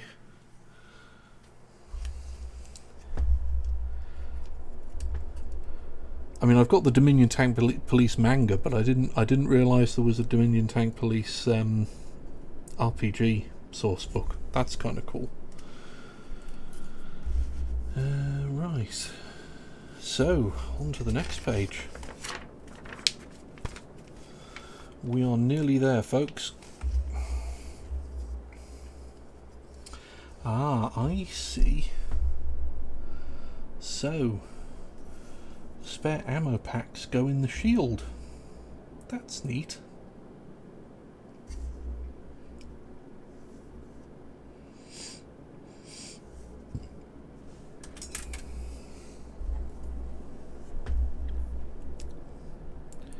Yeah, I mean, it's a... You need that unique combination of 90s weebs who are into role-playing games as well.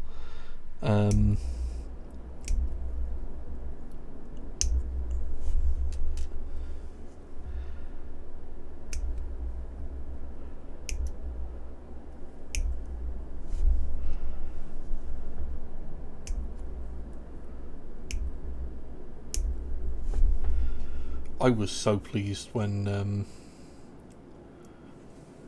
his housemate of mine actually laid his hands on the Bubblegum Crisis source books, and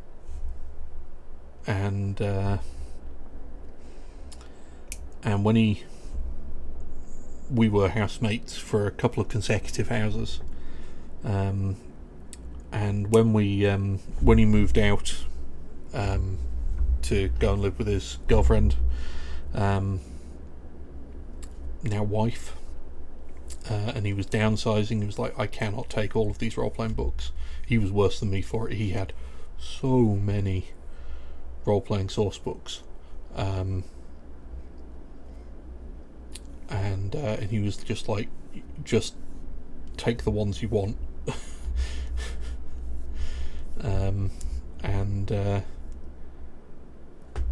And the Bubblegum Crisis books were on my list. So that was how I got hold of those. I was there when he picked them up. He picked them up at a shop in Birmingham that just had them on the shelf, and we were big fans of Bubblegum Crisis at the time. I'm still a big fan of Bubblegum Crisis. It's one of my favourite animes.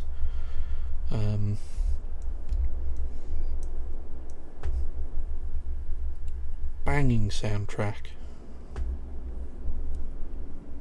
Yeah, absolutely.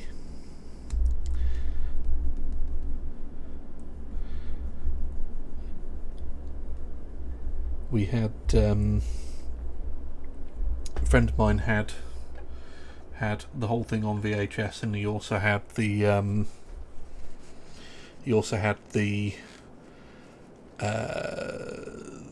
live music VHSs as well. There were two videos that had the soundtrack performances, videos of the live shows, and those were really cool too.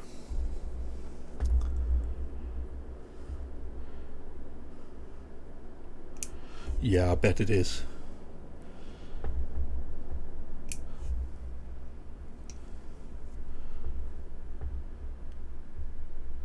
At some point I'm going to pick it up. I haven't seen it in ages. We used to watch it fairly regularly back in the day, and I'm fairly certain that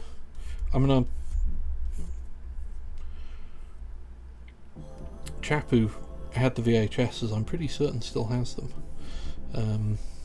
He may even still have a VHS player to play them on, knowing him. But yeah, I believe they're out on Blu-ray now. that the series is out on Blu-ray, but I don't know if it includes the music videos, the live shows.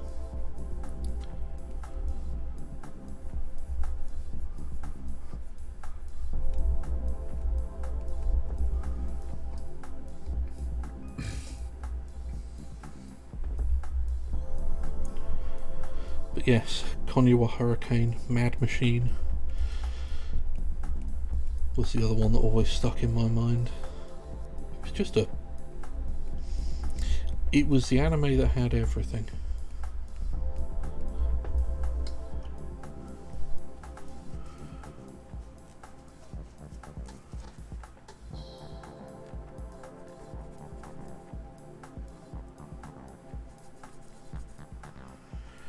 God, I tell you what, when the stream is finished, I'm probably going to have to go onto YouTube and listen me to some Bubblegum Crisis soundtrack.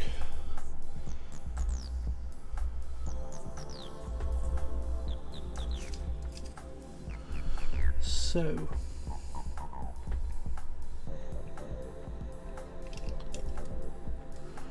the spare ammunition magazines sit inside the shield like so, which is kind of neat.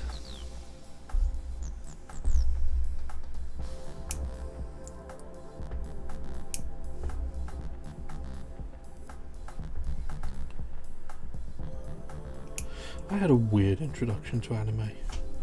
Well, it feels like it was a weird introduction to anime, because I'd not really watched any prior to going to university, and then went to university, and one of my mates was really into anime, and he got a few of us into it as well, and he had a big collection already, and it was, you know, there was the obvious, there was the Bubblegum Crisis, and and at the time Evangelion was still coming out, as I said, so Evangelion was one of the things that he showed us, the sort of first few episodes of Evangelion, first few tapes rather, and that sort of got us hooked to a degree, but he had some of the less, I less popular, certainly you don't hear it talked about anywhere near as much these days. He had like everything that he'd been able to lay his hands on of Urusei Yatsura,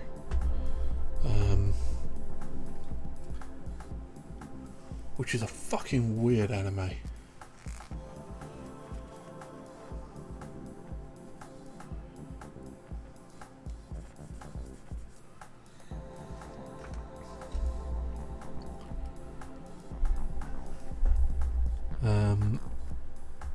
By Rumiko Takahashi, I think I'm getting that right, who was also the author of Ranma, which is also weird, but less weird than Urusei Yatsura.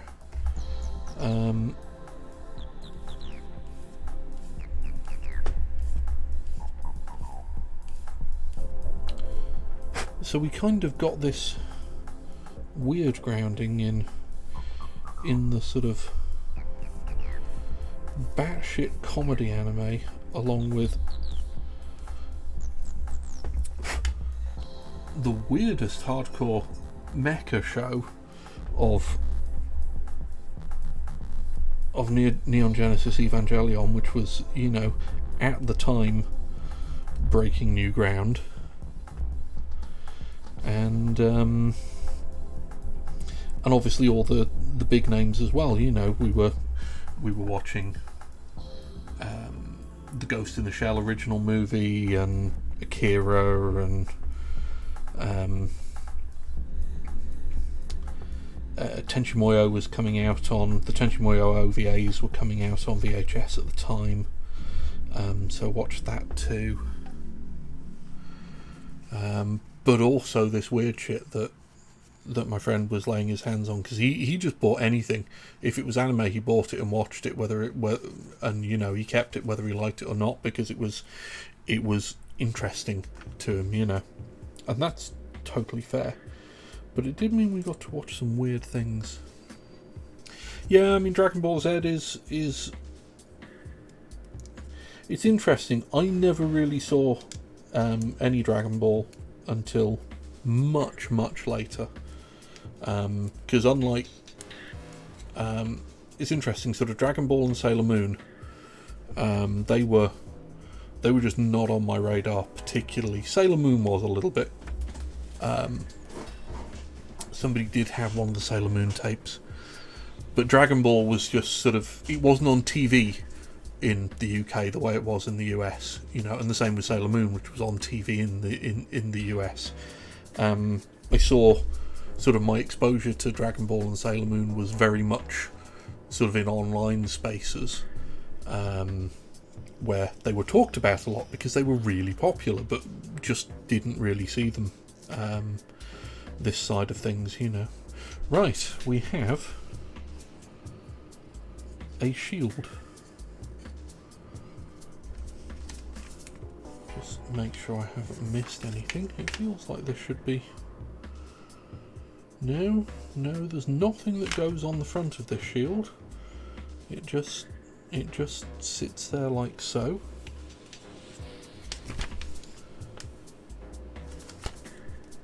Apparently.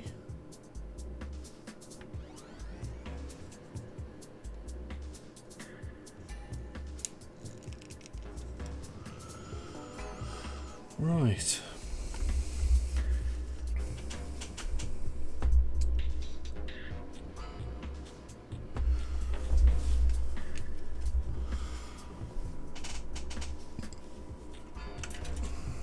I have no idea where these parts go. I've got two of them and I don't know what they get fitted to.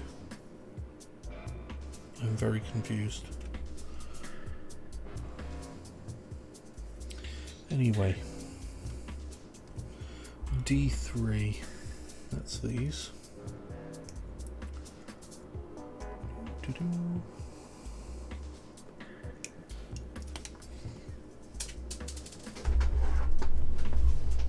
That went on the floor. I saw some Sailor Moon, not very much. I saw some of the US dub, and the US dub was not great. It was very popular, but it was not great. I read some of the comics because it was like, well, this is really popular. Why is it really popular? I should probably read. Some, because even at that point the dub was renowned for being not great. So it's like, well, I will pick up some of the mangas and read them, and they were fine. It was all right. It was a Magical Girl series. Nothing wrong with that. The manga was pretty good.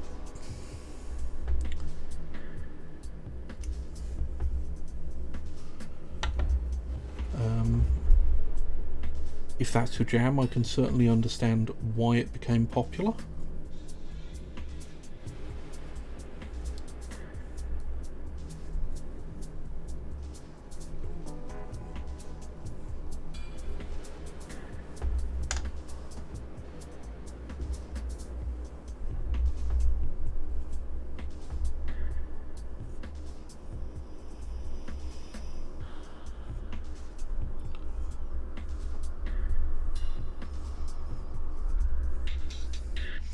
But I'm still kind of glad that was that initial exposure to such a variety of anime sort of really banged home the idea that anime is, anime is not a genre, anime is a medium, and there is anime of everything.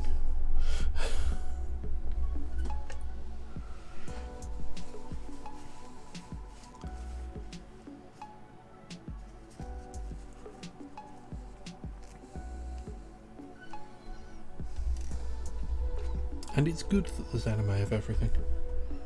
Well,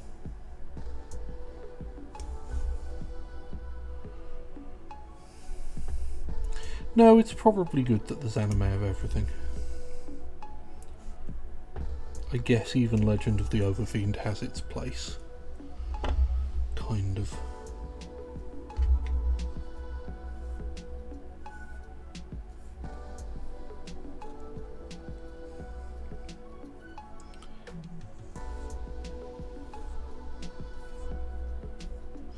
Yeah, Shonen is really big these days. I mean, Shonen was always big, but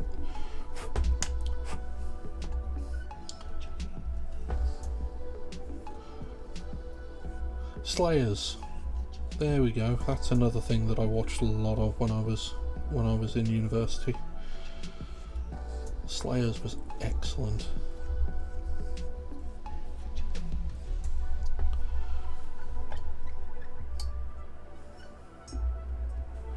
Macross Plus.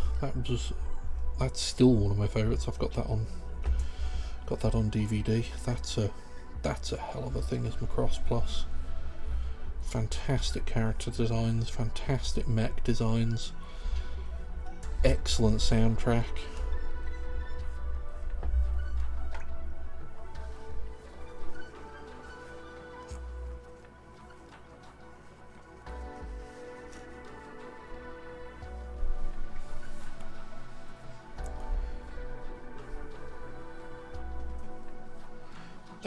Right, so what is the other option here? We have two choices. We have D3 or we have K33. Where is Sprue K? Here is Sprue K. There are a lot of things on these sprues that I have not ended up using. It worries me when that happens.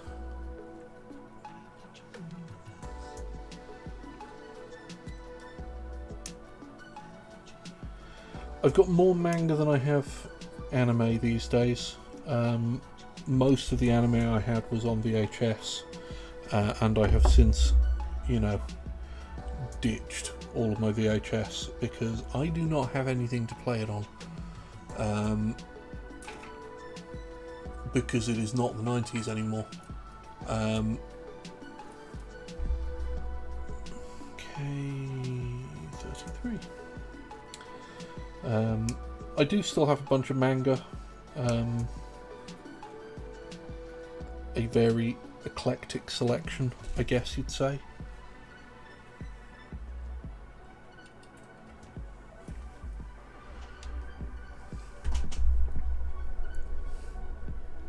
I have a bunch of the No Need for Tenshi manga. I mean, back when I was in universities, I just bought anything and everything comics based. Whether it was, if it looked kind of interesting, I picked it up and read it. Whether it was necessarily turned out to be good or not. Sort of Western comics, I had a better idea of what was going to be good or not because there was sort of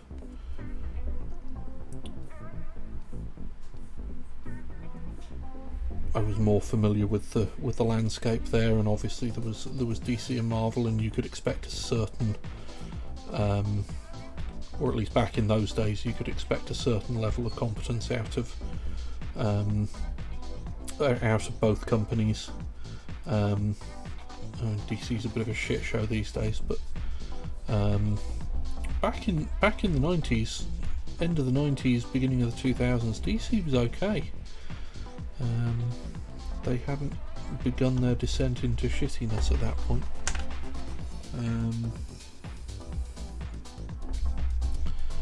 There was the Grant Morrison Justice League run, a whole bunch of interesting stuff, and then they fucked it all up. But hey, that's just like my opinion.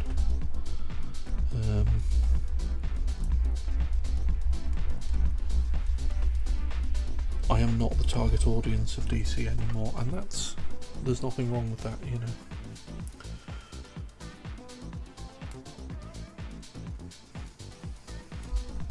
That's just the way things move and change. You don't necessarily get to be the target audience of what you like for the entirety of your life.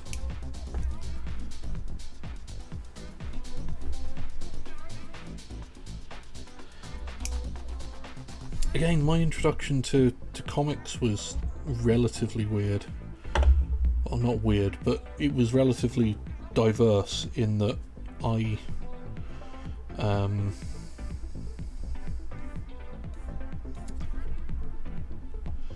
yes, it is, absolutely.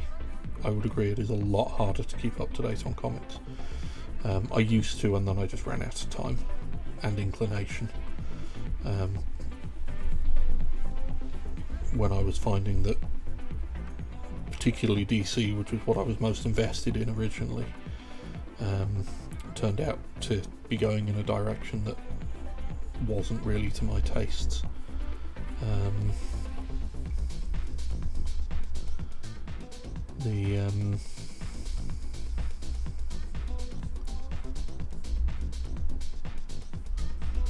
I sort of, when I got to university, again, a chap I'm still friends with now, he was already well into comics, and he gave me a sort of, he had a fairly eclectic taste. He was sort of mainly, sort of the big two, he was mainly a DC guy rather than a Marvel guy. Though he had stuff from both companies, and I read stuff from both companies, and it was good. But he introduced me to things like Sandman, and Grant Morrison's Invisibles, and sort of Vertigo titles just in general, Alan Moore's Swamp Thing, and other bits and pieces like that. So I sort of ended up liking a bunch of superhero stuff, and then a whole bunch of weird shit by strange British authors. That was mostly kind of how I went for some time.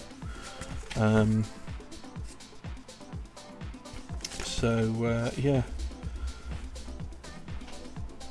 I have this sort of all over the place selection comics wise.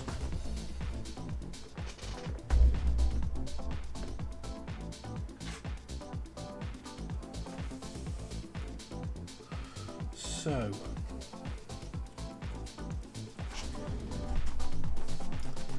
apparently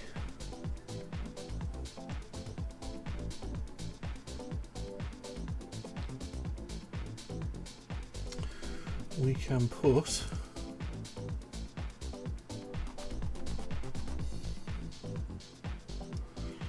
these in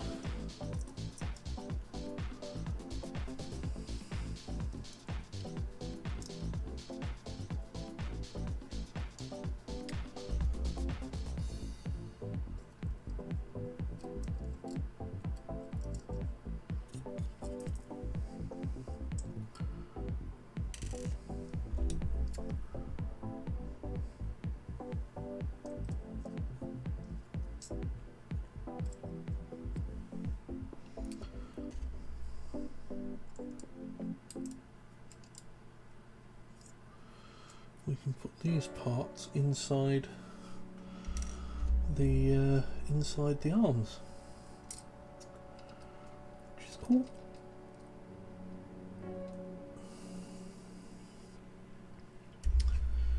And we will do come back here, and we will do exactly that, because they are small pieces and this will keep them out of the way.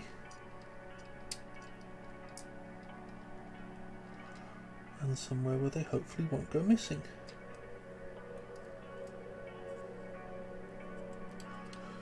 There we go.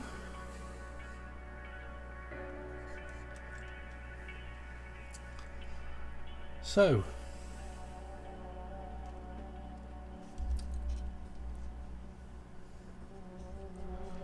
that apparently is actually now that. So the beam rifle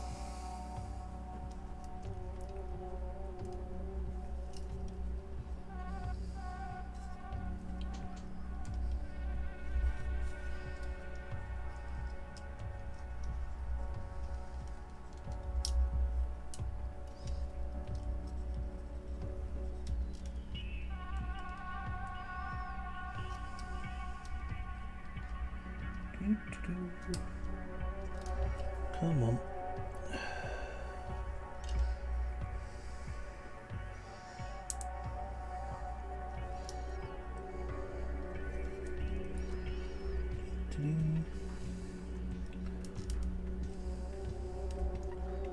Come on, Mr. Beam Rifle. There we go.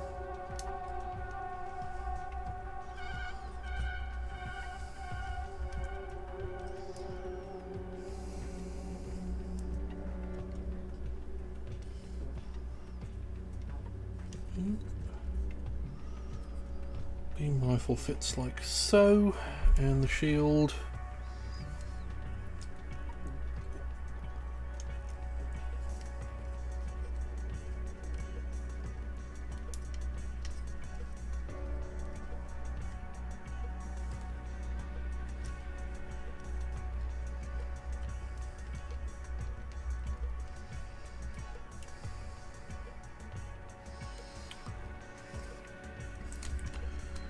guess apparently fits like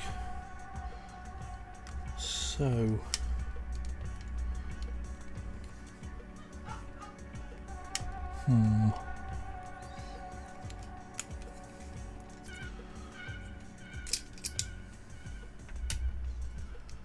So there's a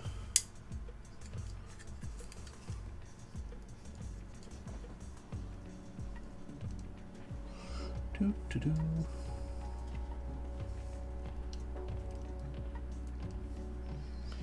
So apparently this should hinge slightly. It does not want to hinge. Why does it not wish to hinge? It's just stuck, isn't it? That's what the problem is. We will work out how to do that off stream. Either way, what we have here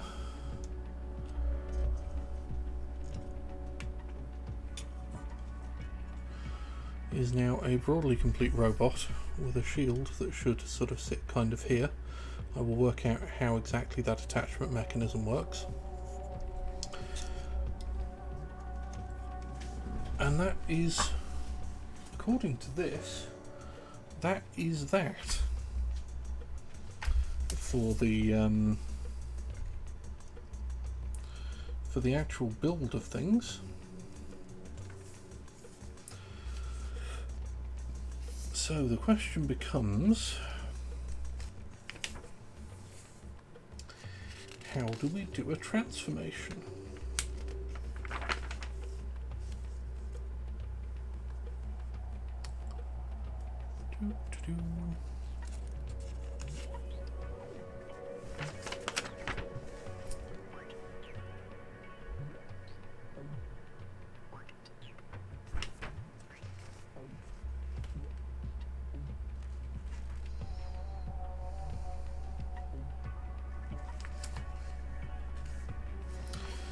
Okay, so for the transformation it wants us to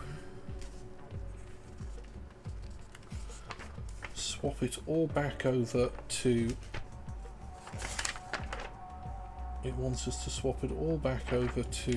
the other form.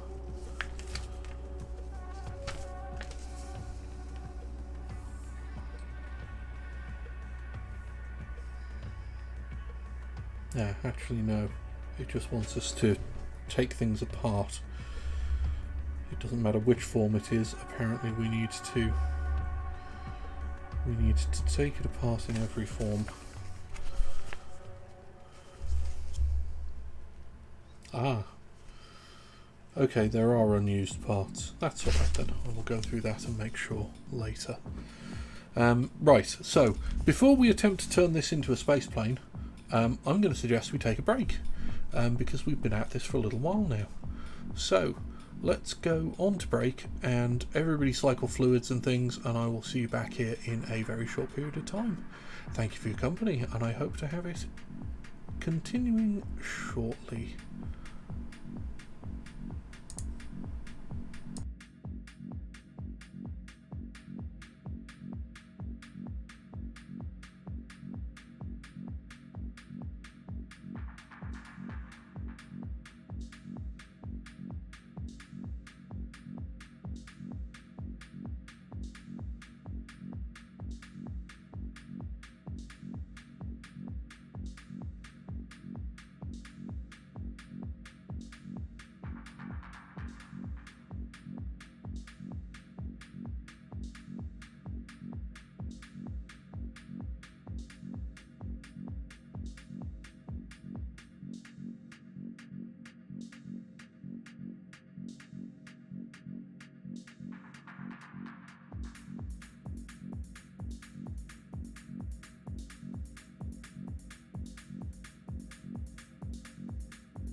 Welcome back. I'm Alex Tremaine, and if you're just joining us, I'm an old man who builds Gundam. And today I have been finishing off the last few bits and pieces of the Master Grade ReZEL. Here he is a big beefy boy. He has the biggest backpack going with all of the things. And today it's been finishing off the weapon and shield. And now we are going to try, he says, to follow the transformation instructions and see if we can transform this into the aeroplane mode, spaceplane mode. So first things first, I'm going to take this gun off him and fold that up and put it out of the way.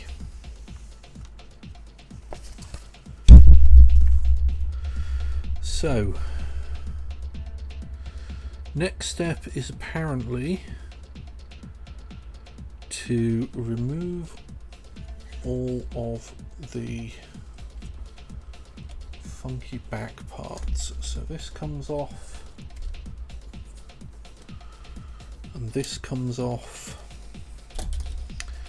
We'll put those to one side, and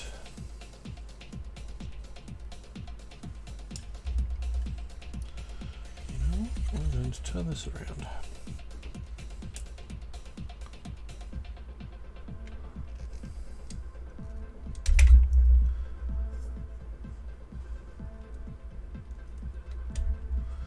And this comes off, and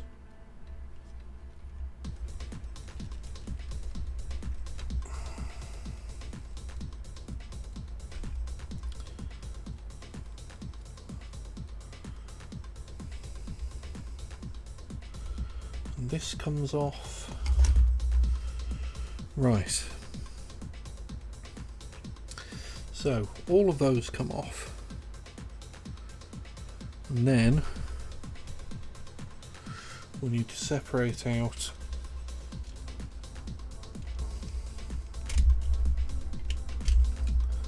this, like so. Right. Now then going this way round,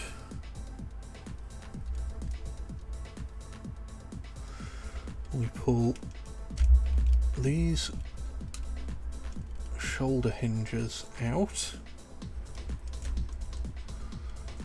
like so.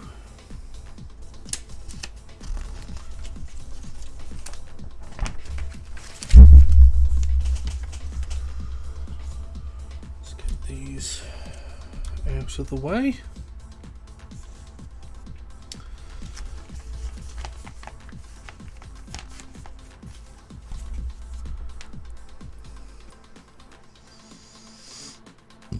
So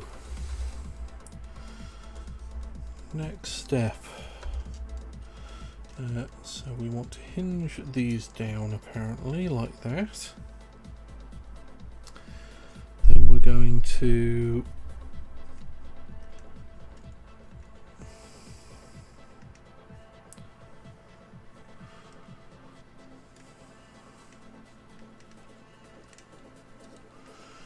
tilt that back that way. Then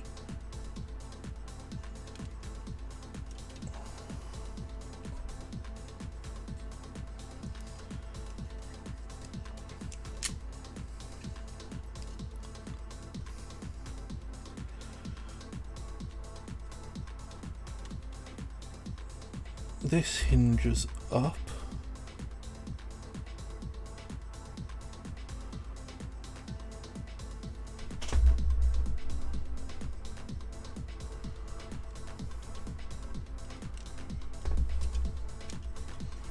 This hinges up like so. The head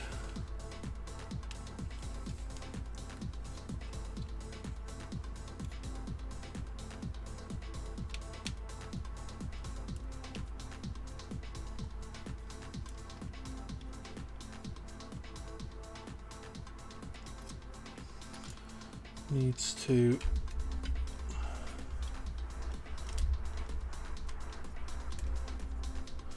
sink into the torso, like so.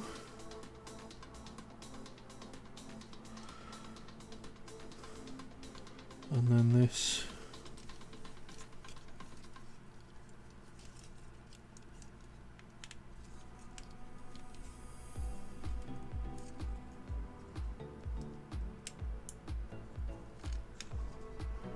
hinges all the way forward, like that.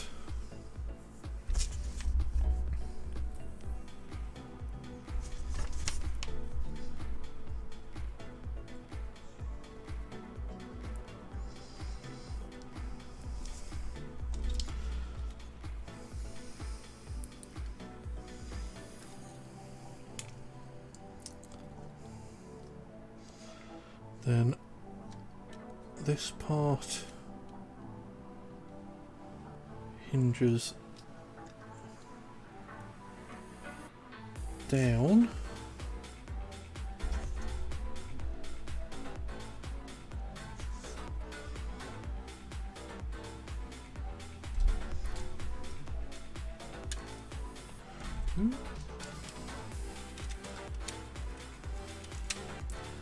get back in there.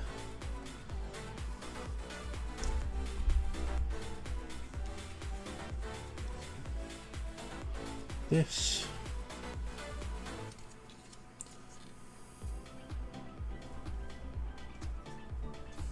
can't really see here. These two parts here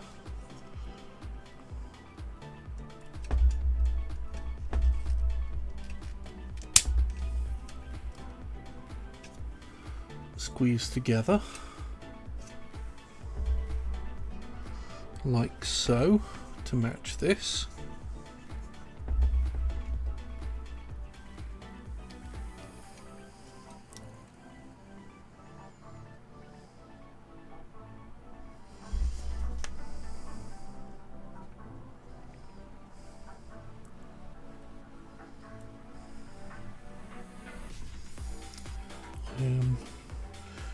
Confused as to exactly what this is wanting me to achieve here, but that seems to be correct.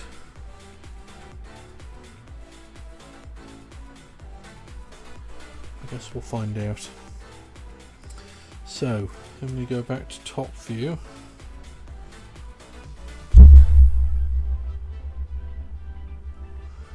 These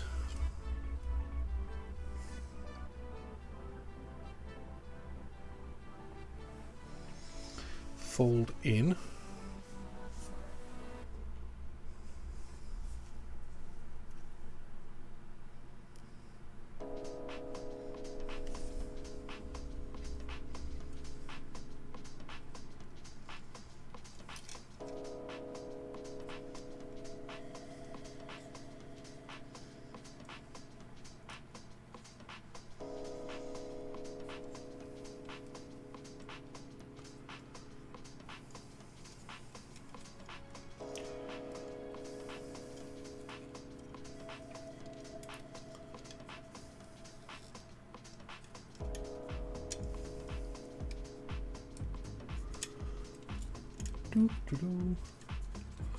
These fold in, I'm assuming,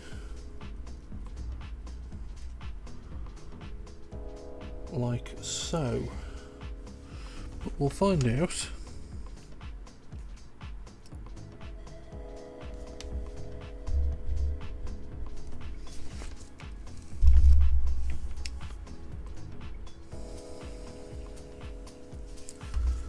Then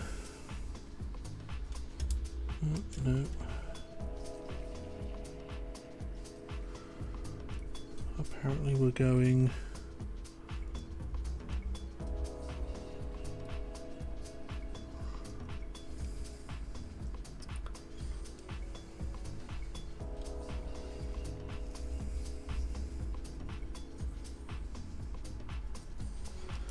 apparently we're going all the way round.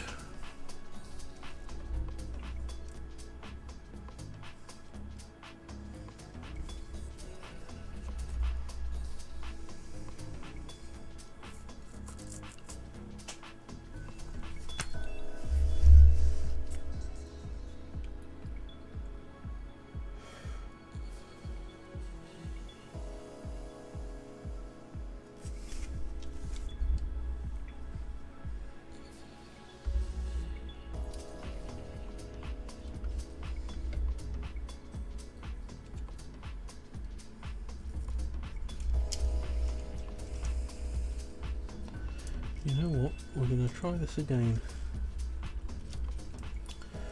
So we started from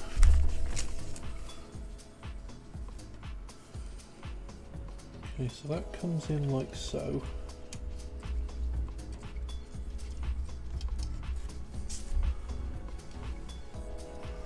That makes sense.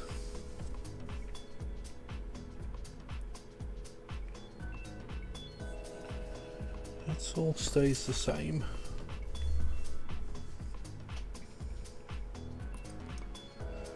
Then, oh, I see. That way round.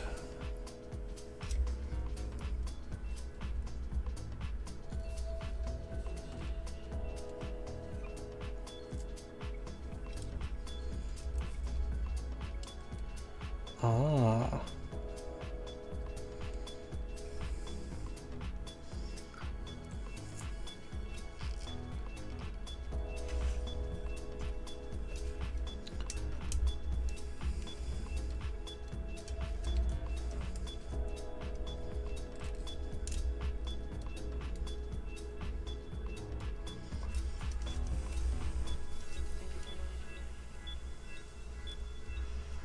I see.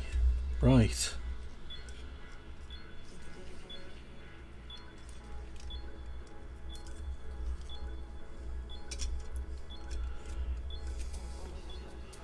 Folds in like so. Okay, that makes more sense.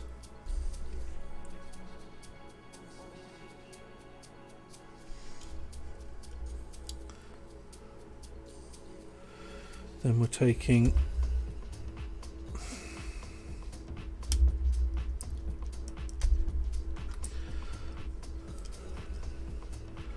the hands off. There we go.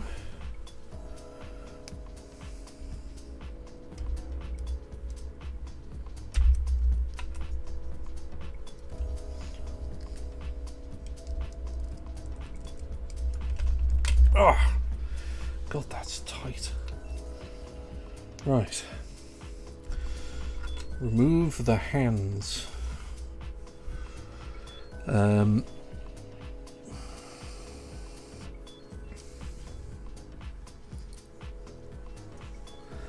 Okay.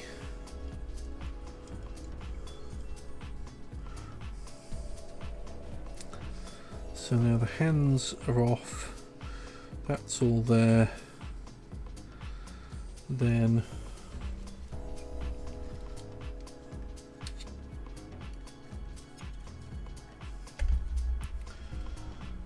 we are folding back at the knees, apparently.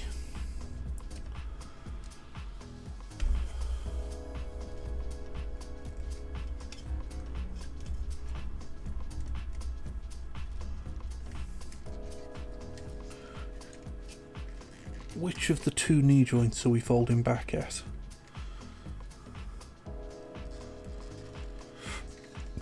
I think we're folding back at the lower knee joint. Because why have one knee joint when you can have two?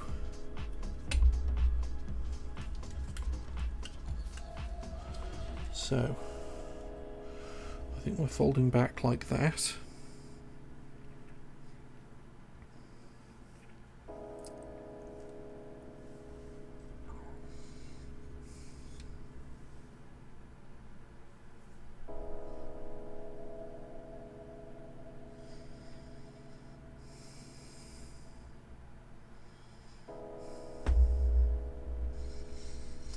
So now then,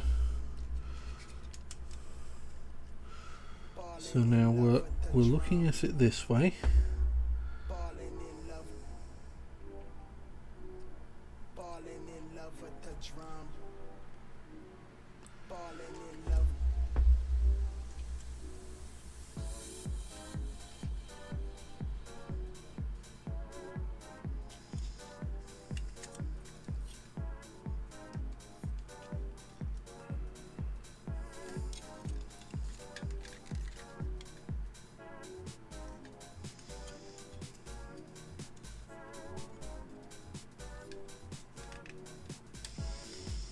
What precisely are you asking me to do here?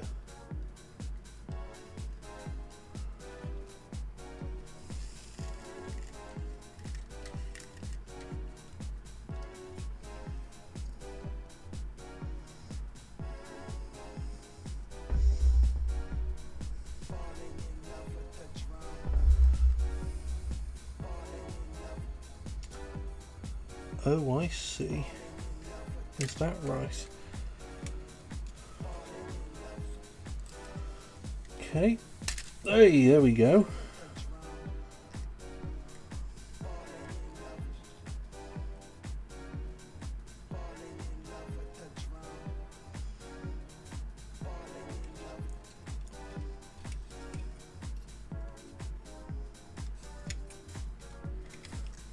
Okay.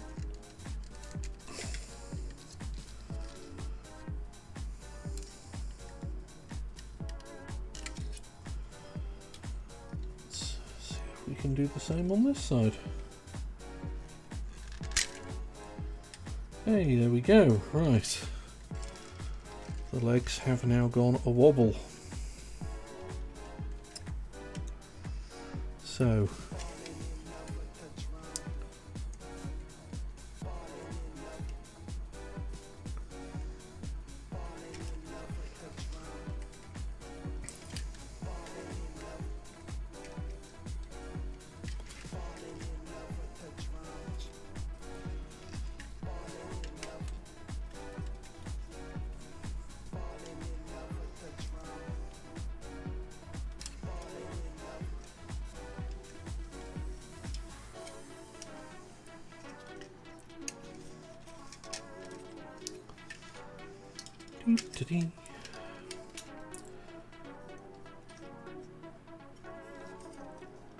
well, isn't this an exciting experience?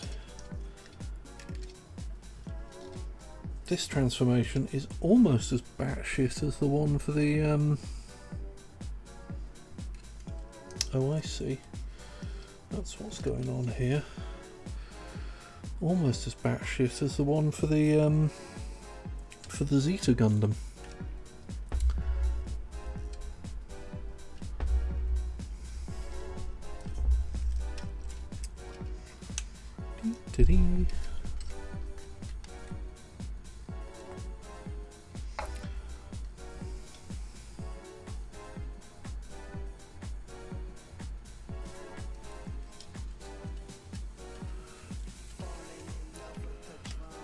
Okay.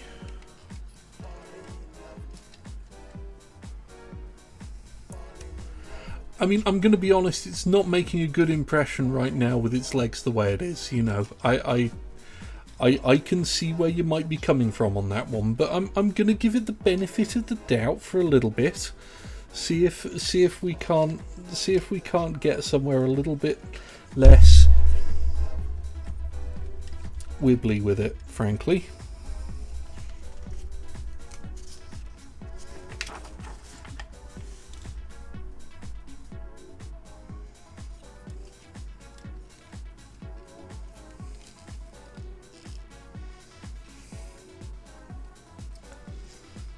Okay. So now we're back here. And we're putting... I see.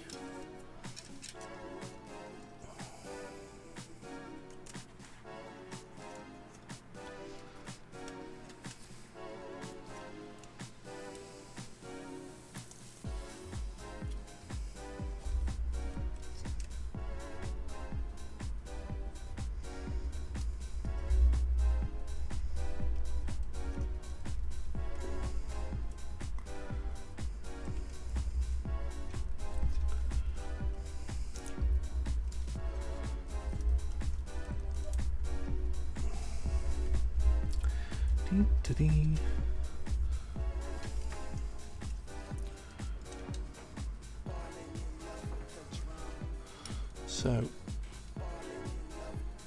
the arms fold up. The arms fold up behind the front panel of the torso.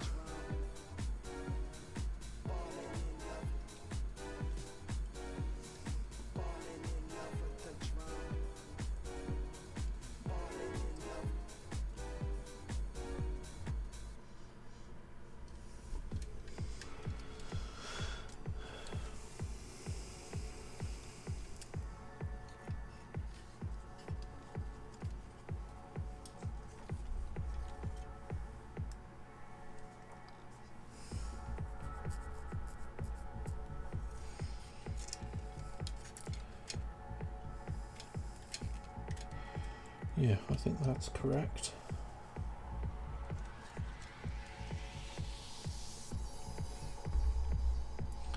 Then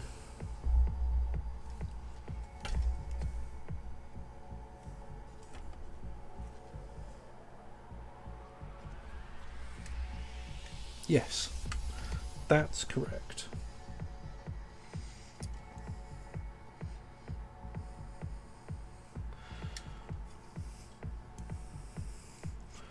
Okay, so then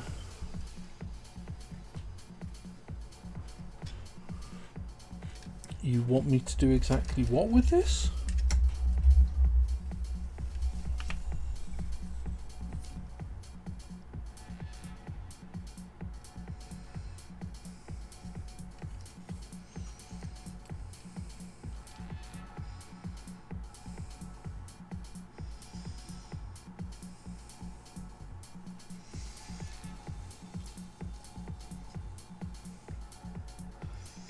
Okay, yeah, right, I'm with you.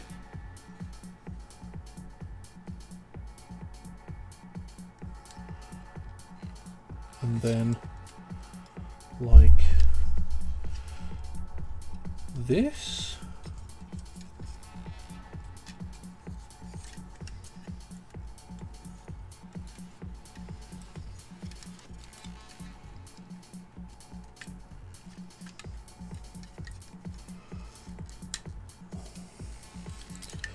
I see. Okay, yes, I think I get what's going on here. I don't like it, but I think I get what it's supposed to do.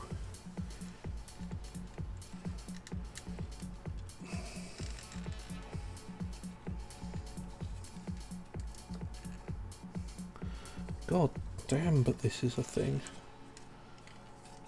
Wow. I'll tell you what, I'm not going to be doing this tremendously often. Right, yes, there it goes. I had a feeling that that was what it was wanting me to do. Right, yep, okay. Yep, that's all good.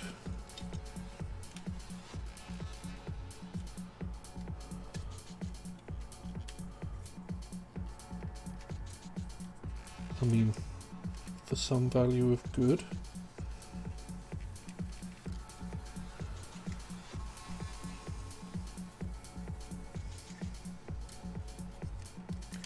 It's finding a place to hold the thing that isn't gonna move in order to actually hinge things the way you want it to hinge. Right.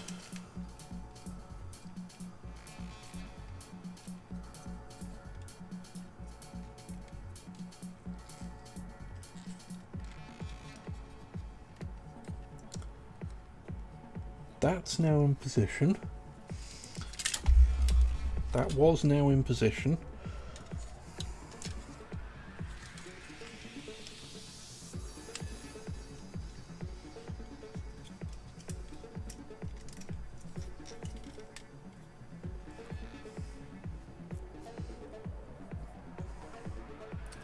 Okay, that's now in position. Yeah, okay, that does in fact look, broadly speaking, how it does in the picture. Now this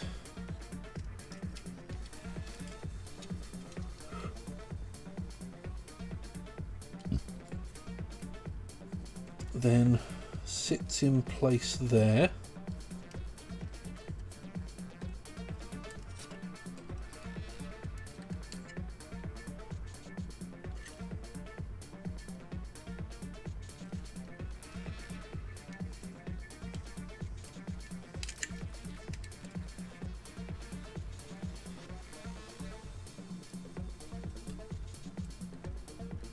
I think that's as good as that's getting. Okay, then the legs fold down like so, and oh yes, I vaguely remember this. They clip inside the ankles, then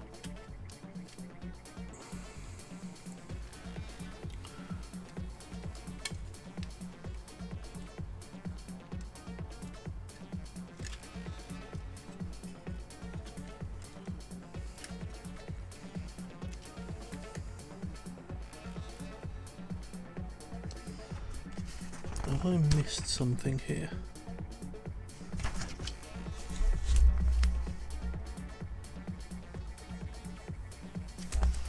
No.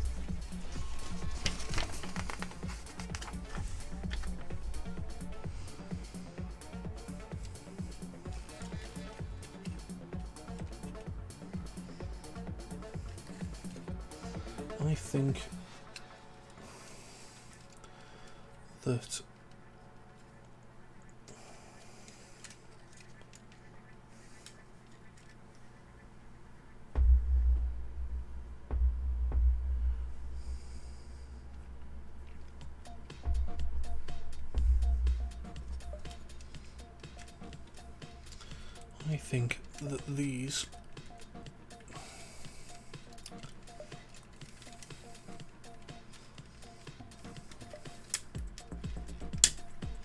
should have closed in.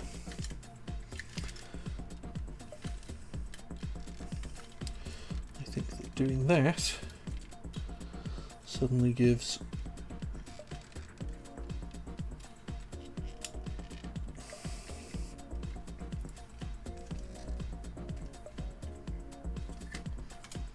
everything here a bunch more space.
Right.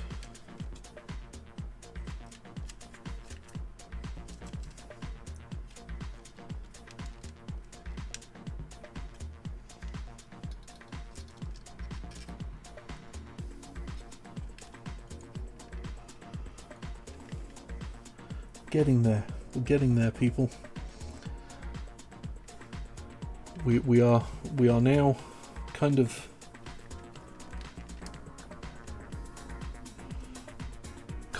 getting there. So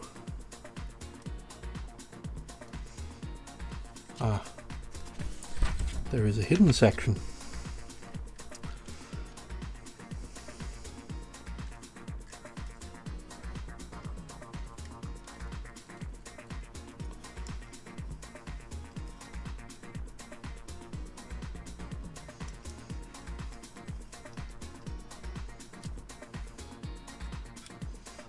Okay.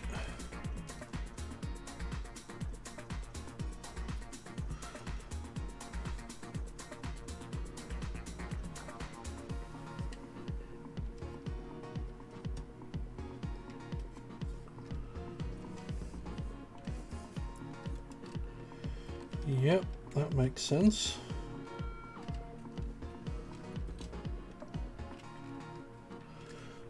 Okay.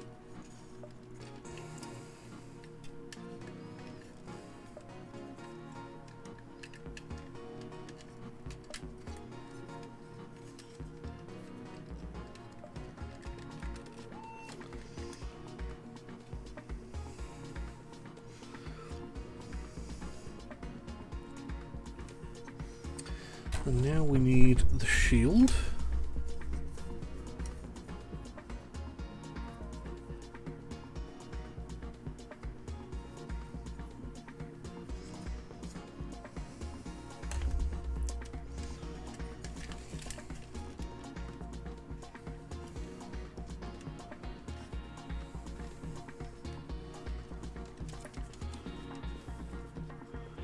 I don't know what they were thinking with this.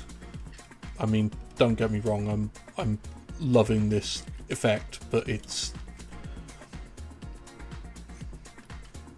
thing is kind of batshit.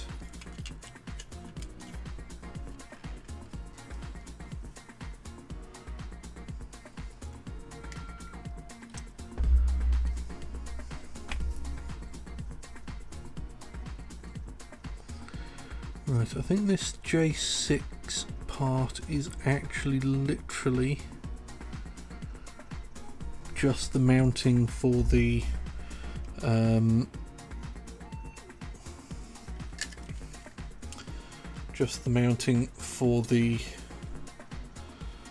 Hujit,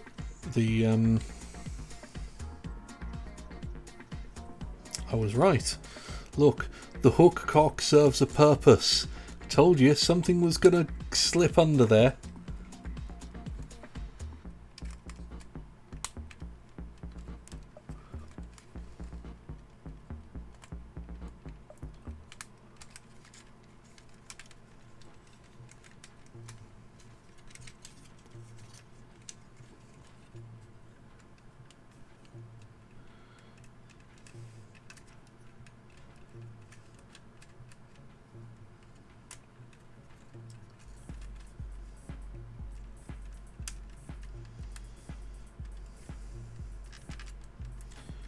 There we go.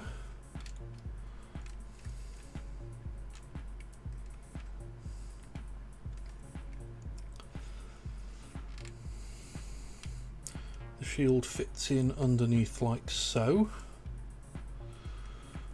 slipping behind said hook.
So it looks like this isn't something that you can operate, that you can just plonk down like this, but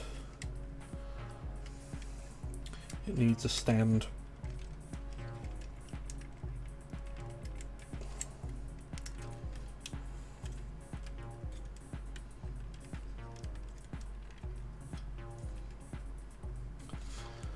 But beam rifle goes on the bottom like so.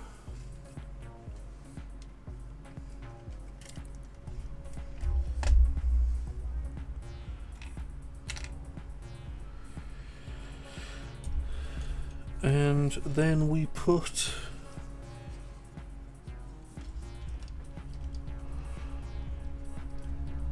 all of the funky bits back on.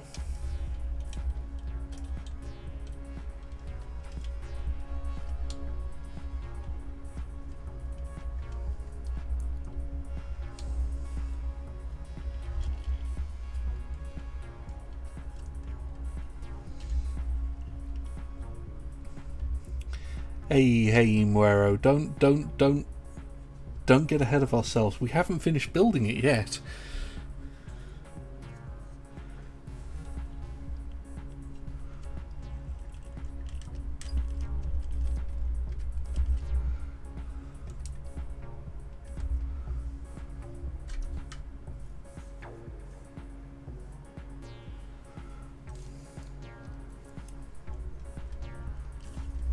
Oh.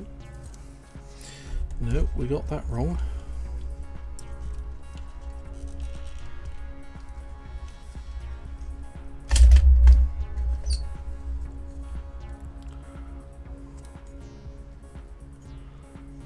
Apparently this goes this way.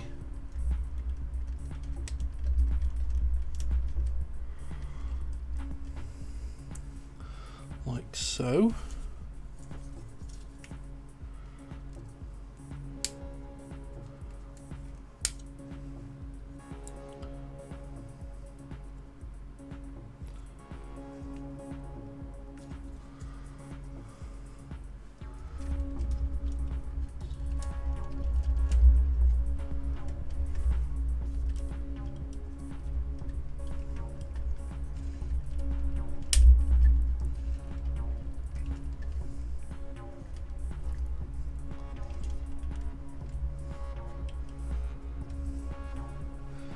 There we go.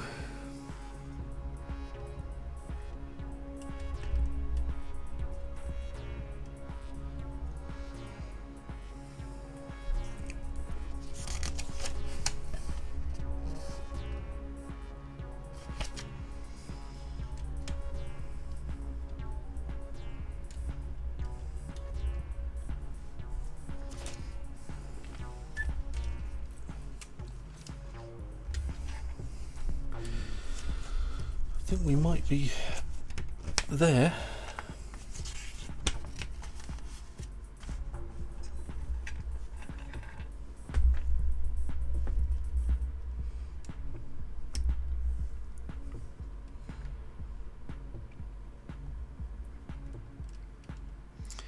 Yep. There we go.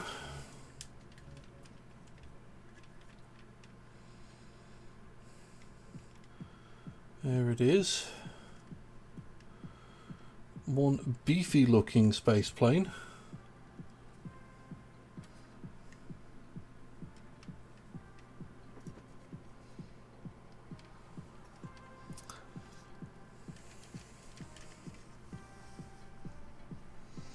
Yeah, I've got to be honest, this is kind of, I think this actually is supposed to be a little bit more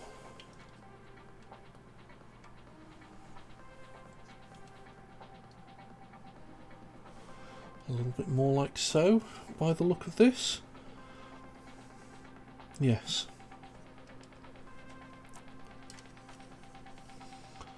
So there we go. There's the space plane. Let's do a bit of a side view here.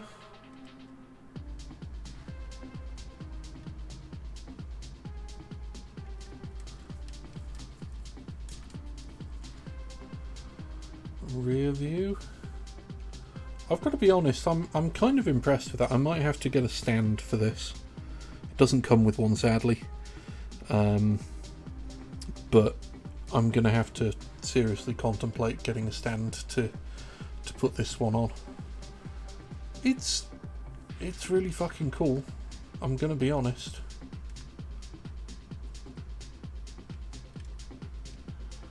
I am rather pleased with that effect. So, sadly, somebody who is more smug than they should be, Muero, is right in that now we have to transform it back.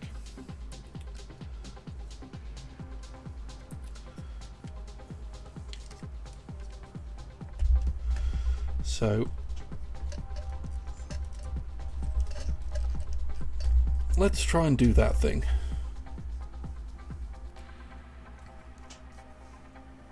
Because it is significantly easier to store as a mobile suit.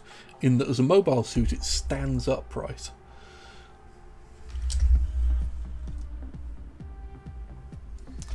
I think maybe in the future, I will get a stand and I might keep it this way because it does look really cool like this.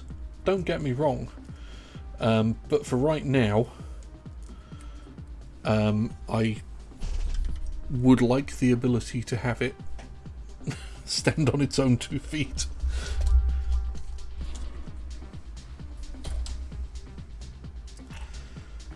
So, we then remove the shield and gun.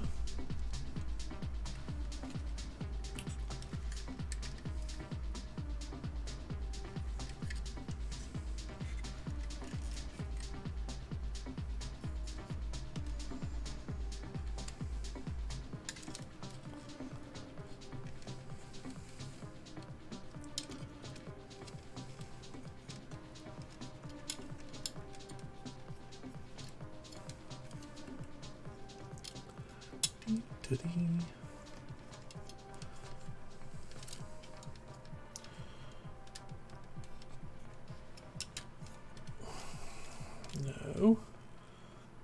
Keep going around that way. That's it. There we go.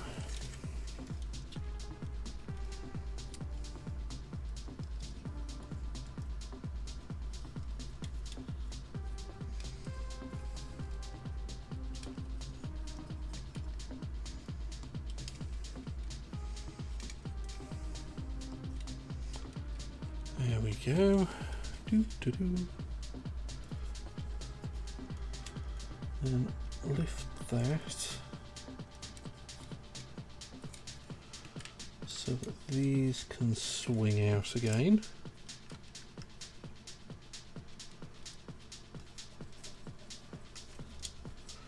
Dee-dee-dee. Then we need to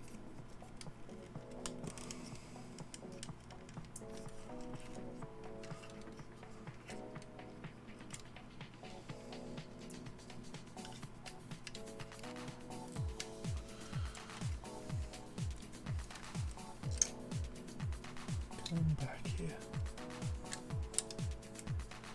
You stay where you're supposed to be. Put you back on in a second.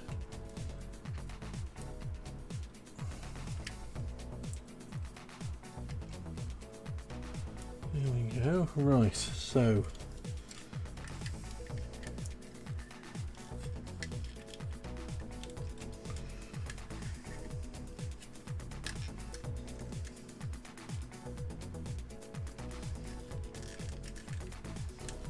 doo-doo-doo.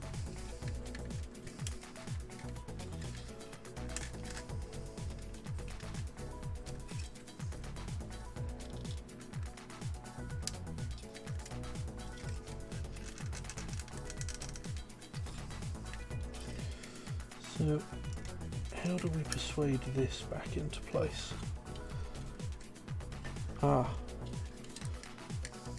That's part of how we persuade this back into place, apparently. There we go.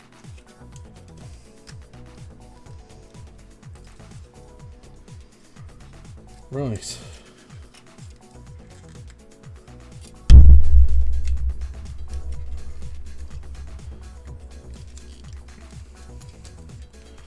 Straighten the legs.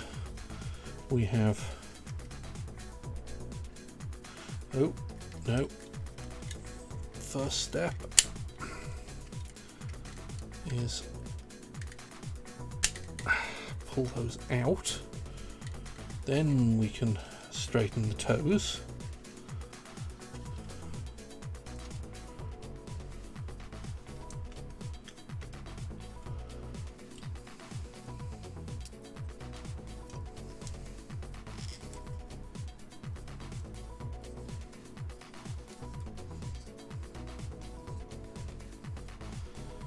And we do that.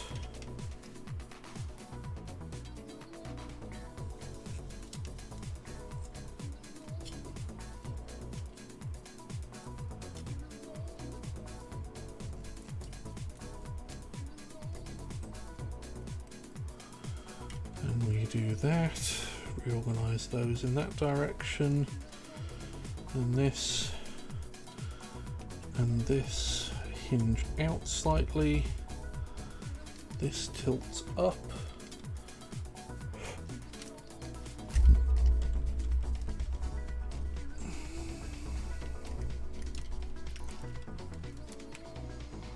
And we push the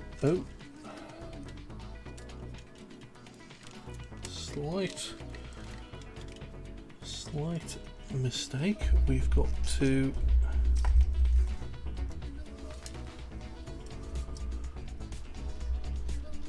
separate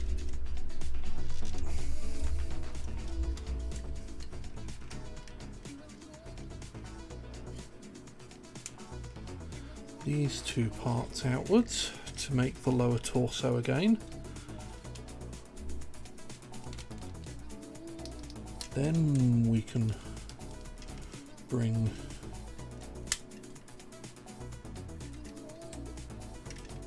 the head back up.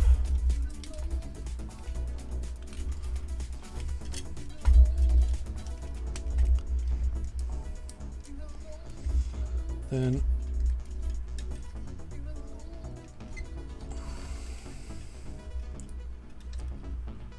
the shoulders go back into place. Then we pull these out and settle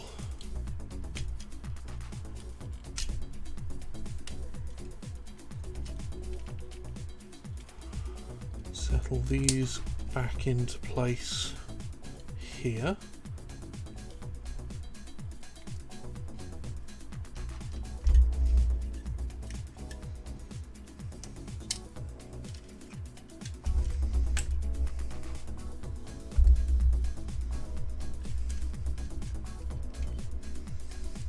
Like so.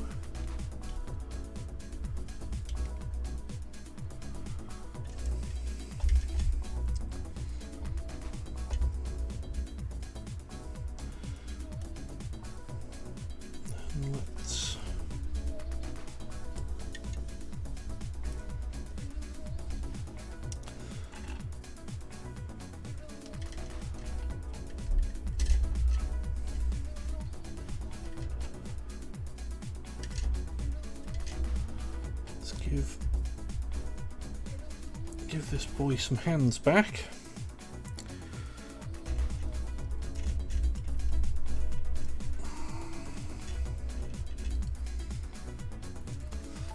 So, and refit the tiny piece that came off the arm. There we go.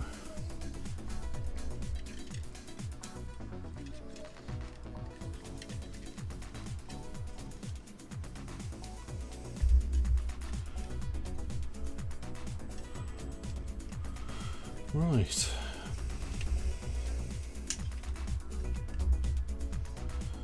And then we'll tilt those back there because I kind of like that look.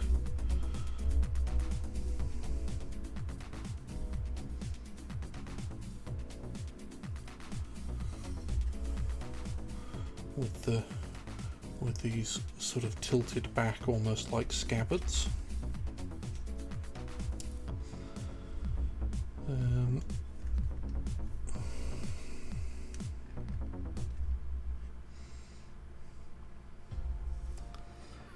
And then I think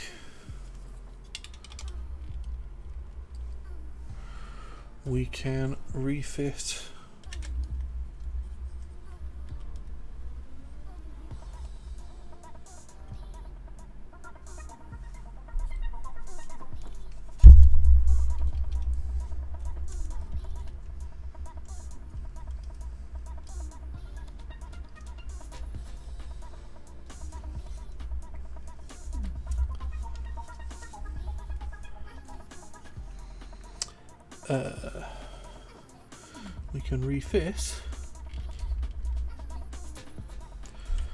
all the silly missile pods,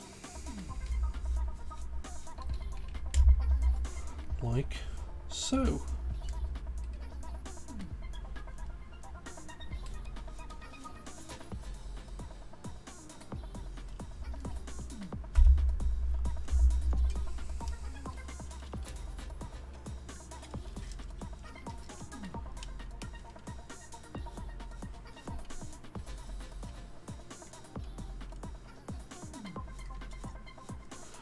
And then here's once more back to being the largest boy. I've got to be honest with you, this kit is fucking awesome. I am no end of happy with how this has turned out. I almost kind of wish you could just stack the shield in front of his face like that permanently, but that's possibly just mean. But this kit has been a ride. It has been a ride and a half, and I am, yeah, I don't know. I cannot tell you how much fun I've had with this. It has been a joy. And I would recommend this to anybody who is looking for a master grade. I think this cost me like, I'd need to double check, but I think this cost me like 65 quid, maybe not even that, and it has been worth every single penny.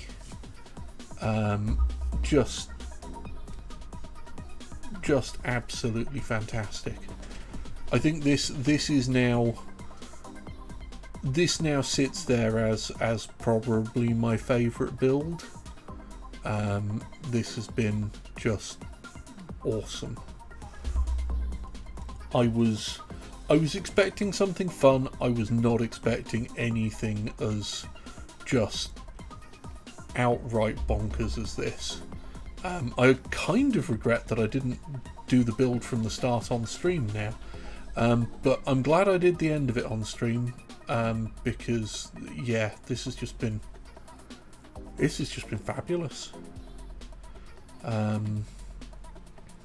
So there's not a huge amount of time. Sort of, I don't really want to get started on. I don't really want to get started on a different kit at this point. Heading back to the unicorn, because it's a bit late in the evening. So what I will do is I'm gonna just swap this back to the other backpack configuration, because we haven't looked at that. I sort of did that and then instantly started working on this configuration. And I do like this configuration, but I want to have a look at the I want to have a look at the other configuration again and make a sort of definitive call as to which option I'm settling on, at least for the time being. So I've been sort of had this sort of sat around back here in this configuration for a few days, so I'm going to convert it over and then leave it around in the other configuration for a few days and see how I feel about it. So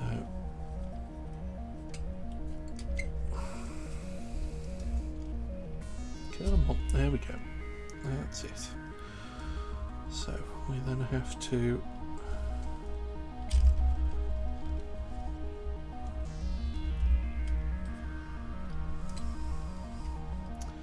lever these pieces off, which is just a little pain in the arse. Actually, you know what? Let's just pull that off briefly, because that'll make this easier. So these side pieces here have to be swapped over for the other configuration.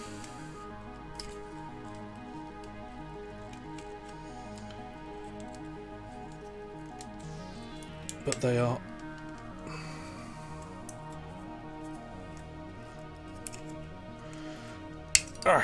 there we go, very securely mounted.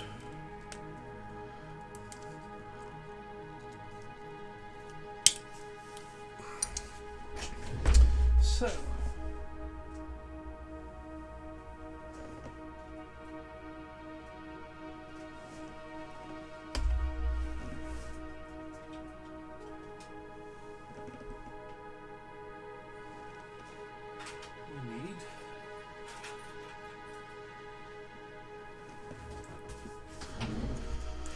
these parts.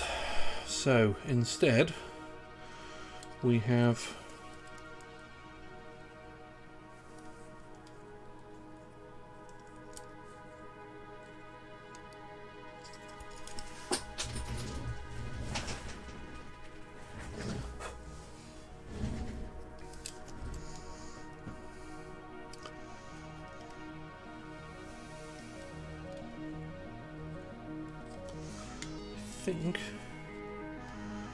trying to get these the right way round. No, it's this way round. Yes, that's correct. And this one goes on this way. So, and we can refit that. And then this, much like in the other configuration, these slide in and just pin here and here to hold this steadily in place.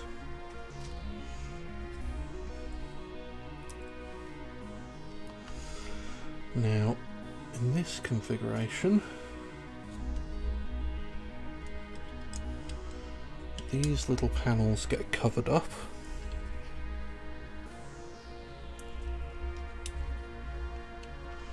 And we don't have anything ending up sitting on them.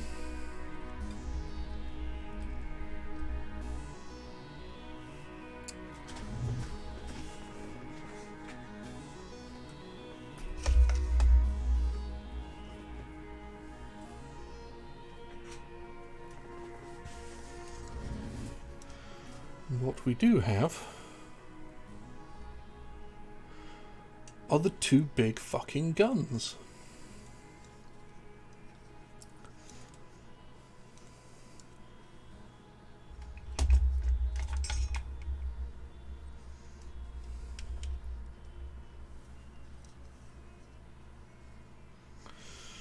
Actually, we've kind of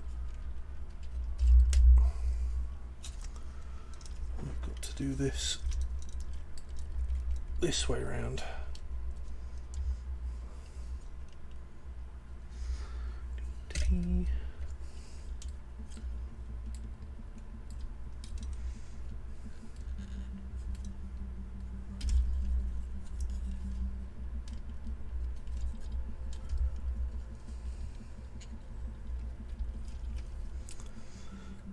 because I don't think we can get...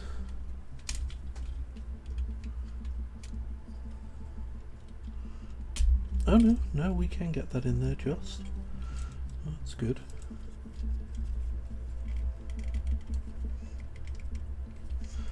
There we go.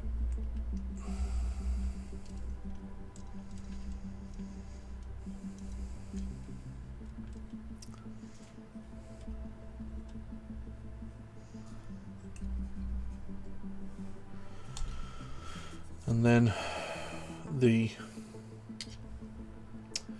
these rocket pods come off like so and get replaced with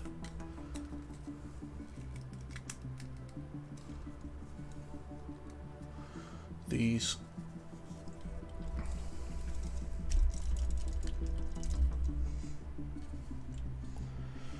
and then they go back on.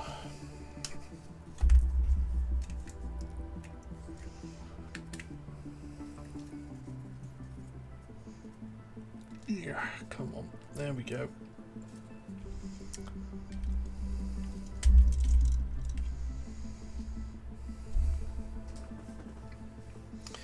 Right.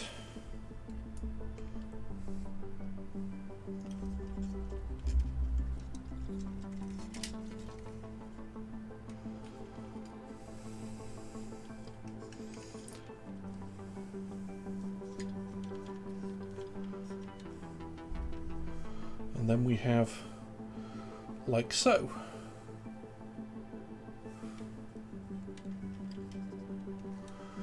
With said enormous guns on the back.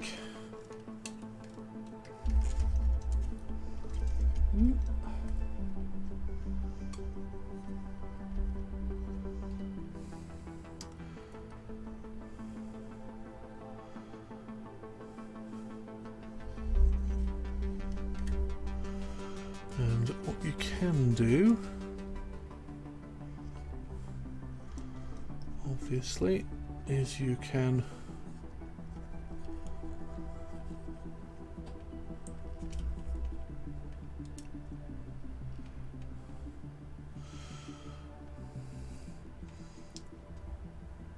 tilt these up into sort of shoulder cannon situations, like so.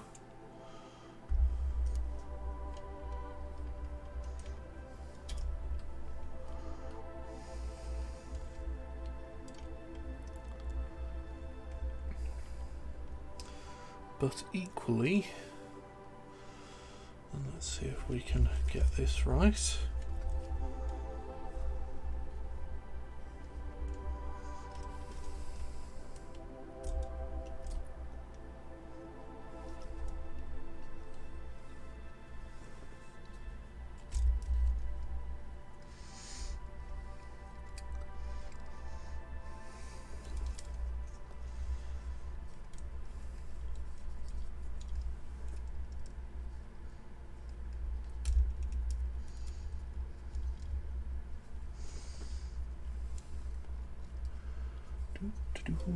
Come on, where are you?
equally, you can have it come right over the shoulder and have the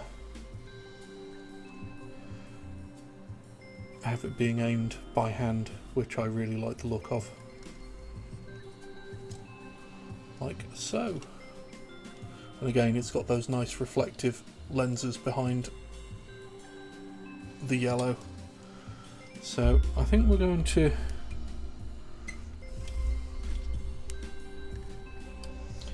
this large gentleman is going to stay like this for the moment. Yeah, this is why I wanted to try just switching it back to this form to see how I feel about it with it sort of being around and just for me to have a look at for a little while, because the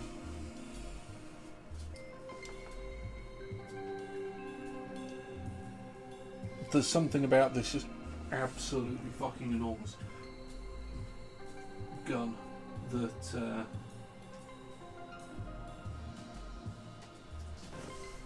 that is definitely doing something for me, you know. And as much as I like all the rocket pods, and I do like all the rocket pods, I think that might be a little bit more my speed. I don't know. I'm gonna let it sort of sit and see how I feel on that front.